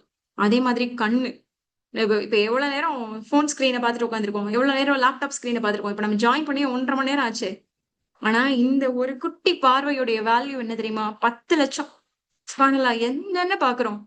பார்க்காம ஒரு நிமிஷம் கண்ணை மூடி எந்திரிச்சு இப்ப நீ வாஷ்ரூம் போ அப்படின்னா நம்மளால போயிட முடியுமா? எங்கேயாவது இடிச்சுட்டு தானே போவோம். ஏதாவது தடுமாற்றம் இருக்கதானே செய்யும். கண் பார்வை இல்லாம எத்தனையோ சகோதர சகோதரிகள் வாழ்றாங்க. சுப்ஹானல்லாஹ். அல்லாஹ் வந்து அவங்களுக்கு பெரிய நியமாவை கொடுப்பான். ஆனா இந்த கண்ணுடைய வேல்யூ எவ்வளவு மகத்துவமானது சகோதரிகளா. இந்த கண்ணுக்கு மாற்று சிகிச்சை செய்யணும் அப்படின்னு சொன்னா 5 இருந்து 10 லட்சமா செலவாகுமா ஒரு கண்ணுக்கு. நல்லாவே அப்படின்னு தோணுதுல. அதே மாதிரிதான் நம்மளுடைய தோலா இருக்கட்டும். தோல்ல வந்து இப்ப நமக்கு பிளாஸ்டிக் சர்ஜரி அந்த மாதிரிலாம் வந்து பிரச்சனைகள் இருக்கும் போது நம்ம சர்ஜரி பண்ணணும் அப்படின்னு சொன்னா மாற்று தேவை அப்படின்னா 2ல இருந்து 5 லட்சம் செலவாகுமா. ஆனா தோல் இல்ல அப்படின்னா நம்மளுடைய உள்ளுக்குள்ள எப்படி சதையெல்லாம் தெரிஞ்சு அசிங்கமா இருக்கும்ல. நிறைய நோய் தொற்றுக்கு ஆளாவும். தோல் தான் நமக்கான ஷீல்டு மாதிரி. நமக்கான கேடயம் வந்து நம்மளுடைய தோல் தான். சுப்ஹானல்லாஹ், எவ்வளவு மகத்துவமானது. அதுக்கப்புறம் வந்து அப்படியே மொத்தமா கீழே வந்தோம் அப்படின்னா பிரெயினுக்கு வந்து மாற்று அறுவை சிகிச்சையே இல்ல. பிரெயின் டெட்னா டெட் தான். ஆனா வந்து இப்ப ஆராய்ச்சி வந்து அதுக்கான பேசேஜையும் ஓபன் பண்ணுது. ஆனா அதோடைய சக்சஸ் ரேட் வந்து ரொம்ப ரொம்ப கம்மி. அதனால மார்க்கெட்ல இதுக்கான வேல்யூவே தீர்மானம் பண்ண முடியாத அளவுக்கு ஒரு முக்கியமான உறுப்பு ஒண்ணு இருக்கு அப்படின்னு சொன்னா அது மனிதனுடைய மூளைதான். என்னதான் எல்லா உறுப்பும் செயல்பட்டு மூளையில வந்து பிரச்சனை இருக்கு, ஒரு ரத்தம் கட்டி இருக்கு, இல்ல வந்து அதோடைய செயல்பாடுகள்ல மாற்றம் இருக்கு, மூளை பாதிக்கப்பட்டிருக்கு அப்படின்னா அந்த மனிதர் ஏறத்தாழ ஒரு குழந்தையை போன்றவர் தான். அறிவில்லாத அதாவது சிந்திச்சு செயல்படக்கூடிய பகுத்தறிவில்லாத ஒரு மனிதரா தான் இருப்பாங்க. அதனாலதான் மனநலம் பாதிக்கப்பட்டவங்களை எப்படி பாக்குறோம்? அவங்களுக்கு ஒண்ணும் தெரியாது. அவங்கள்ட்ட ஏதாவது முடிவெடுக்க கேட்போமா? மாட்டோம் தானே. அப்ப நம்மளுடைய தூக்கத்தை சரி செஞ்சுக்கிறது மூலமா நம்மளுடைய மூளையுடைய ஆரோக்கியத்தை வந்து பேணக்கூடியதா அது மாறும். அல்ஹம்துலில்லாஹ். அப்ப இப்படி இந்த அப்ராக்சிமேட்டா பார்த்தோம் அப்படின்னு சொன்னா ஏறத்தாழ நம்ம உடம்புலயே இப்ப நான் ஆஸ் அன் இண்டிவிஜுவல் இப்போ ஒரு ஒரு சுமையாவோ ஒரு ஃபாத்திமாவோ ஒரு ஒரு தனி மனிதருடைய வேல்யூவே ஏறத்தாழ 1 கோடிக்கு மேல. இதயம், கல்லீரல், நம்மளுடைய சிறுநீரகம், லங்ஸ், ஐஸ், கண்ணு, காது, மூக்கு எல்லாத்தையும் எடுத்தோம் அப்படின்னு சொன்னா ஒரு விரல் கூட இர்ரீப்ளேசபிள். அல்லாஹ் வந்து இவ்வளவு அருள்களை வாரி வழங்கியிருக்கானே இந்த உடம்பு. இப்ப நீங்க சொல்லுங்க, இவ்வளவு விலை மதிப்பில்லாத ஒரு ஆரோக்கியத்தை பொக்கிஷமா நம்ம கொடுத்திருக்கானே, இப்ப சொல்லுங்க நம்மளுடைய உடல் ஒரு அமானிதமா இல்லையா? இப்ப இந்த விலை மதிப்பே இல்லாத அமானியத்தை கொடுத்தான். 5 கோடி தொலைச்சிட்டா கூட சம்பாரிச்சுக்கலாம் திரும்பி. ஆனா ஆரோக்கியத்தை துளைத்தால் சம்பாதிக்க முடியாத ஒரு அமானிதம் தான் நம்மளுடைய ஆரோக்கியம் அப்படின்னு சொல்லி இஸ்லாம் வந்து சாதாரணமா போற போக்குல எந்த ஸ்டேட்மெண்ட்டும் கொடுத்துட்டு போயிடுறது இல்ல. எந்த விஷயமும் நபி ஸல்லல்லாஹு அலைஹி வஸல்லம் வந்து போற போக்குல சொல்லிட்டு போன ஹதீத் இல்ல, போற போக்குல வந்து இறக்கி வச்சுட்டு போன குர்ஆன் வசனங்கள் இல்ல. சுப்ஹானல்லாஹ். ஒவ்வொரு விஷயத்துக்கும் பின்னாடி அவ்வளவு நுட்பம் நிரம்பி இருக்கு. ஒவ்வொரு விஷயத்துக்கு பின்னாடி அவ்வளவு ஆழமான வெயிட்டேஜும் வேல்யூவும் இருக்கு. இப்படி ஒரு மகத்துவமான மார்க்கத்துல இருந்துட்டு தான் இதயம் இருந்தும் செயல்படாதவர்களாக, மூளை இருந்தும் சிந்திக்காதவர்களாக, ஆரோக்கியம் இருந்தும் அதை பயன்படுத்தாத நஷ்டவாளிகளாக நம்மளுடைய வாழ்க்கையை நம்ம வாழ்ந்துட்டு இருக்கோம் சகோதரிகளா. ஒவ்வொரு இதய துடிப்பும், ஒவ்வொரு மூச்சும், ஒவ்வொரு கண் சிமிட்டலும் பல கோடி ஆஹ் நன்றிக்கு உரியது மட்டும் இல்லாம ஒவ்வொரு இந்த சின்ன சின்ன விஷயமும் அத்தனை லட்ச ரூபா வேல்யூவானது. ஆனா இத்தனை லட்ச ரூபா வேல்யூவான இத்தனை கோடி ரூபாய் மதிப்புள்ளது எல்லாம் நமக்கு ஃப்ரீயா கொடுத்திருக்கானே.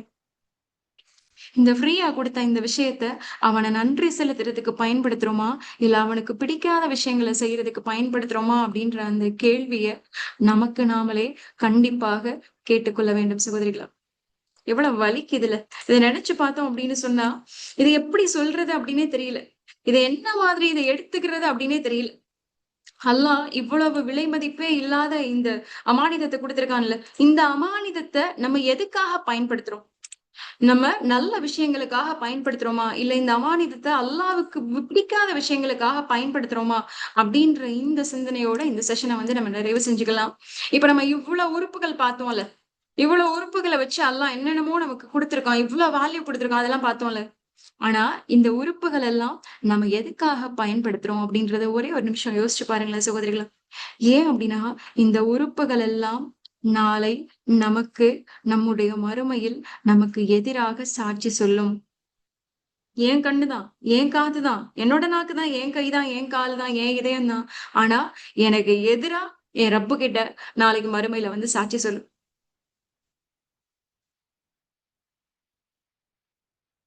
இந்த கண்ணை வச்சு என்ன செய்யறோம் அப்படின்றத யோசிச்சு பாருங்க. இந்த கண்ணை வச்சு செய்யக்கூடிய பாவங்கள் எவ்வளவோ இருக்கு. எவ்வளவு பாவம் இருக்கு இந்த கண்ணை வச்சு செய்யற பாவம். பிடிக்காததை பாக்குறோம், தேவையில்லாத தொடர்ச்சியா வந்து இந்த கண்ணை வச்சே செஞ்சுட்டே இருக்கோம். அல்லாஹ் வேணாம் அப்படின்னா வந்து செய்யாத அப்படின்ற விஷயங்களை இந்த கண்ணால பொறாமைப்படுறோம். இல்ல இந்த கண்ணால நீ எல்லாம் பெரிய ஆளா அப்படின்னு சொல்லி மனசுல நினைக்கும் போது, யாரையாவது தாழ்வாவோ மட்டமாவோ நினைக்கும் போது இந்த கண்ணுடைய பார்வையில இருந்தா ஜட்ஜ்மெண்டே ஸ்டார்ட் ஆகுது. அப்ப எவ்வளவு அநாகரிகமான விஷயங்களை அல்லாஹ் கொடுத்த இந்த பொக்கிஷத்தை வச்சு நம்ம செய்யறோம் சகோதரிகளா. ஆனா அல்லாஹ் என்ன சொல்றான் குரான்ல, நம்பிக்கை இறைநம்பிக்கை கொண்ட ஆண்களிடமும் பெண்களிடமும் அவங்களுடைய பார்வைகளை தாழ்த்த சொல்லு. தாழ்த்து அப்படின்னு சொன்னா ஆப்போசிட் ஜெண்டர் பார்க்கும்போது தாழ்த்துன்றது மட்டும் இல்ல. இந்த பார்வையை வச்சு அல்லாஹ்வுக்கு பிடிக்காத எந்த விஷயமா இருந்தாலும் அதுல இருந்து இந்த பார்வையை தாழ்த்திக்கோ அப்படின்றதுதான் அதுக்கான கிளாரிட்டி. அப்ப என்ன செய்யலாம்? பார்வைகளை தாழ்த்தணும். நம்மளுடைய ஸ்கிரீன் டைம் குறைச்சுக்கலாம். அது மட்டும் இல்லாம எத்தனை வருஷம் வாழப் போறோம்னு தெரியல. இந்த எஞ்சி இருக்கக்கூடிய காலத்துல அல்லாஹ்வுக்கு பிடிச்ச விஷயங்களை மட்டுமே பார்த்துக் கொண்டே இருக்கலாம். அது அல் குர்ஆனாக இருந்தாலும் சரி, இல்லை நம்முடைய தாய் தந்தையுடைய முகங்களாக இருந்தாலும் சரி, இல்ல கஷ்டப்படுற ஒருத்தருக்கு உதவி செய்யும் போது அவர் மீது நம்மளுடைய பார்வையாக இருந்தாலும் சரி. சுப்ஹானல்லாஹ். இதே மாதிரி ஒவ்வொரு உறுப்பும் என்னென்ன தீமைகள் செஞ்சுட்டு இருக்கு அப்படின்னு யோசிச்சு பார்ப்போம் சகோதரிகளே. இந்த தீமைகள நம்ம ரியலைஸ் பண்ணா மட்டும் தான், இனிமே இத செய்யாம பாதுகாக்க முடியும். இனிமே இத செய்யாம பாதுகாக்கிறது மூலமா தான் அத நம்மளால பலப்படுத்த முடியும். காதுகள வச்சு சொல்ல தேவையில்ல. எவ்வளவு புரணி, எவ்வளவு பொய், எவ்வளவு பாட்டு, எத்தன சீரியல், எத்தன படம், எத்தன நாடகம். காது மட்டும் கேட்கல அப்படின்னா எத்தன புரணிய நம்ம ஸ்டாப் பண்ணலாம். சுப்ஹானல்லாஹ். ஆனா எதுக்காக பயன்படுத்துறோம்? அல்லாஹ் தன்னுடைய திருமறையில சொல்றான், நிச்சயமாக உங்களுடைய செவிகளும், உங்களுடைய கண்களும், உங்களுடைய இதயங்களும் நாளை தனித்தனியாக மறுமை நாளில் கேள்வி கேட்கப்படும். சுப்ஹானல்லாஹ். என்ன பதில் வச்சிருக்கோம் சகோதரிகளா? உன்னுடைய நாவு, அல்லாவே, புறம் பேசுறது, பொய் சத்தியம் செய்யறது, ஒருத்தர மனச நோகடிக்கிறது, அவங்கள பத்தி உண்மைய பேசினா புறம், இல்லாதத பேசினா அவதூறு. எத்தன ரூமர். நல்லத பேசு, இல்ல அமைதியா இரு. முடிஞ்சா திக்ரு செய், இல்லன்னா சும்மா இரு. நபி ஸல்லல்லாஹு அலைஹி வஸல்லம் சொல்றாங்க, ஒரு மனிதர் அல்லாஹ்வுக்கு பிடிக்காத ஒரு வார்த்தை பேசுறதன் மூலமாக நரகத்திற்குரியவரா மாறிருவாராம். சுப்ஹானல்லாஹ். அப்ப அது மாதிரி நம்மளுடைய கைகள் என்னென்ன செய்யுது? நம்மளுடைய கால்கள் அல்லாஹ்வுக்கு பிடிக்காத இடத்துக்கு போதா? இல்ல இல்ல தப்பு பண்ற ஒரு இடத்துக்கு போகும்போது நம்மளுடைய சுமந்து கொண்டு போகக்கூடிய உறுப்பா இந்த கால்கள் மாறுதா? இல்ல நன்மைக்கான இடங்களான மஸ்ஜிதுக்கோ, இல்ல ஒரு நோயாளியோ சந்திக்க போகிறதுக்கான ஒரு இடத்துக்கு போகும்போது, நம்முடைய கால்கள் அந்த அழகான வேலையை செய்தா? இப்படின்றதெல்லாம் இன்ஷா அல்லாஹ் சிந்திச்சு பார்க்கலாம். இதே மாதிரி நம்மளுடைய இதயம், இப்படி ஒவ்வொரு உறுப்பும் ஒவ்வொரு மகத்துவமான வேலைய நமக்காக செஞ்சுட்டு இருக்குல்ல சகோதரிகளே. சுப்ஹானல்லாஹ். இப்ப இவ்வளவு விஷயங்கள் பார்த்தோம்ல. இதுல இருந்து நாம எத நம்மளுடைய ரப்புக்காக மாத்திக்க போறோம் அப்படின்றத யோசிக்க வேண்டிய நேரம் இது. அல்ஹம்துலில்லாஹ். அப்ப இந்த நேரத்துல நம்மளுக்கு நாமளே ஒரு சின்ன நியாவ ஸ்ட்ராங்கா ஏற்படுத்திக்கிருவோம். என்ன அப்படின்னா, என்னுடைய உடலை பேணி பாதுகாப்பது இறைவன் என் மேல் வைத்த நம்பிக்கையை நான் காப்பாற்றுவதற்கான அடையாளம் ஆகும். அப்ப இந்த நம்பிக்கையை காப்பாற்றணும் அப்படின்னு சொன்னா, நான் முதல்ல என்னுடைய ரப்புக்கு நன்றி செலுத்தக்கூடியவளா இருக்கணும். இந்த ஆரோக்கியத்துக்காகவும், இந்த உடல் நலக்காகவும். 2வது விஷயம் என்ன செய்யணும் அப்படின்னா, நல்ல ஆரோக்கியமான உணவுகள எடுத்துக்கொள்ளக்கூடியவங்களா இருக்கணும். 3வது விஷயம், என்னுடைய தூக்கத்தை அசால்ட்டா நினைக்காம, அதுல அதுக்கான ஹக்க நிறைவேற்றக்கூடியவங்களா இருக்கணும். 4வது விஷயம், என்னுடைய உடலையும், என்னுடைய இல்லத்தையும் நான் தூய்மையாக வைத்துக் கொள்ள வேண்டும் அப்படின்ற நியாவ வச்சுக்கணும். 5வது விஷயம் என்ன அப்படின்னு சொன்னா, என்னை நானே பலப்படுத்திக் கொள்வதற்காக சா அ லேசான உடற்பயிற்சிகளையாவது செய்யக்கூடியவர்களாக இருக்கணும். அல்ஹம்துலில்லாஹ். கடைசியா ஒரே ஒரு பிரார்த்தனை செய்து இந்த அமர்வ நம்ம நிறைவு செஞ்சுக்கலாம் அப்படின்னு நினைக்கிறேன். எங்களுடைய இறைவனே, எங்களுக்கு எங்களுடைய உடல்களில் நீ பலத்தை ஏற்படுத்துவாயாக. உன்னை வணங்குவதற்கான ஆயுதங்களாக எங்களுடைய உடல்களை ஆக்குவதற்காக அதில் பலத்தை ஏற்படுத்துவாயாக. எங்களுடைய இதயங்களில் உன்னுடைய அன்பை நிறையச் செய்வாயாக. எங்களுடைய ஆன்மாக்கள் முழுமையாக உன்னை மட்டுமே நினைத்துக் கொள்ளக்கூடிய ஆன்மாக்களாக இருப்பதற்கு உதவி செய்வாயாக. அன்பான சகோதரிகளா, அல்ஹம்துலில்லாஹ். அல்லாஹ்வுடைய கருணையால நிறைய விஷயங்கள் இன்னைக்கு கத்துக்கிட்டோம். கேட்டோம், போனோம் அப்படின்றது மட்டும் இல்லாம, கேட்டதன்படி வாழக்கூடிய பாக்கியத்தை ஏக இறைவன் உங்களுக்கும் எனக்கும் தரணும் அப்படின்னு சொல்லிட்டு நான் ரப்பு கிட்ட நான் பிரார்த்தனை செஞ்சுக்கிறேன். ஆரோக்கியமான வாழ்க்கை வாழும்போது மட்டும்தான் ஒரு அழகான சுதந்திரமான மனிதராக நாம் வாழ முடியும். நாளைக்கு படுக்கையில இருக்கும்போது யாருக்கும் பாரமாக இல்லாத நிலையில கடைசி வரைக்கும் நான் மரணிக்கிற வரைக்கும் என்னுடைய தேவைகளை நானே பூர்த்தி செஞ்சுக்கிற அளவுக்கு நடமாட்டத்தோட வாஷ்ரூம் போறதா இருக்கட்டும், இல்ல சாப்பிடுறதா இருக்கட்டும், என்னுடைய ஆடைய மாத்திக்கிறதா இருக்கட்டும், இதெல்லாம் யோசிச்சு பாருங்க. படுக்கையில இருக்கும்போது இதெல்லாம் நமக்காக யாராவது செஞ்சா எவ்வளவு சங்கோஜமா இருக்கும். என்னுடைய கழிவுகளை எனக்கே பூர்த்தி செஞ்சுக்க முடியல. அதுக்கு யாராவது எனக்கு ஹெல்ப் தேவைப்படுறாங்க. என்னுடைய ட்ரெஸ்ஸ எனக்கே மாத்திக்க முடியல. அதுக்கு யாராவது தேவைப்படுறாங்க.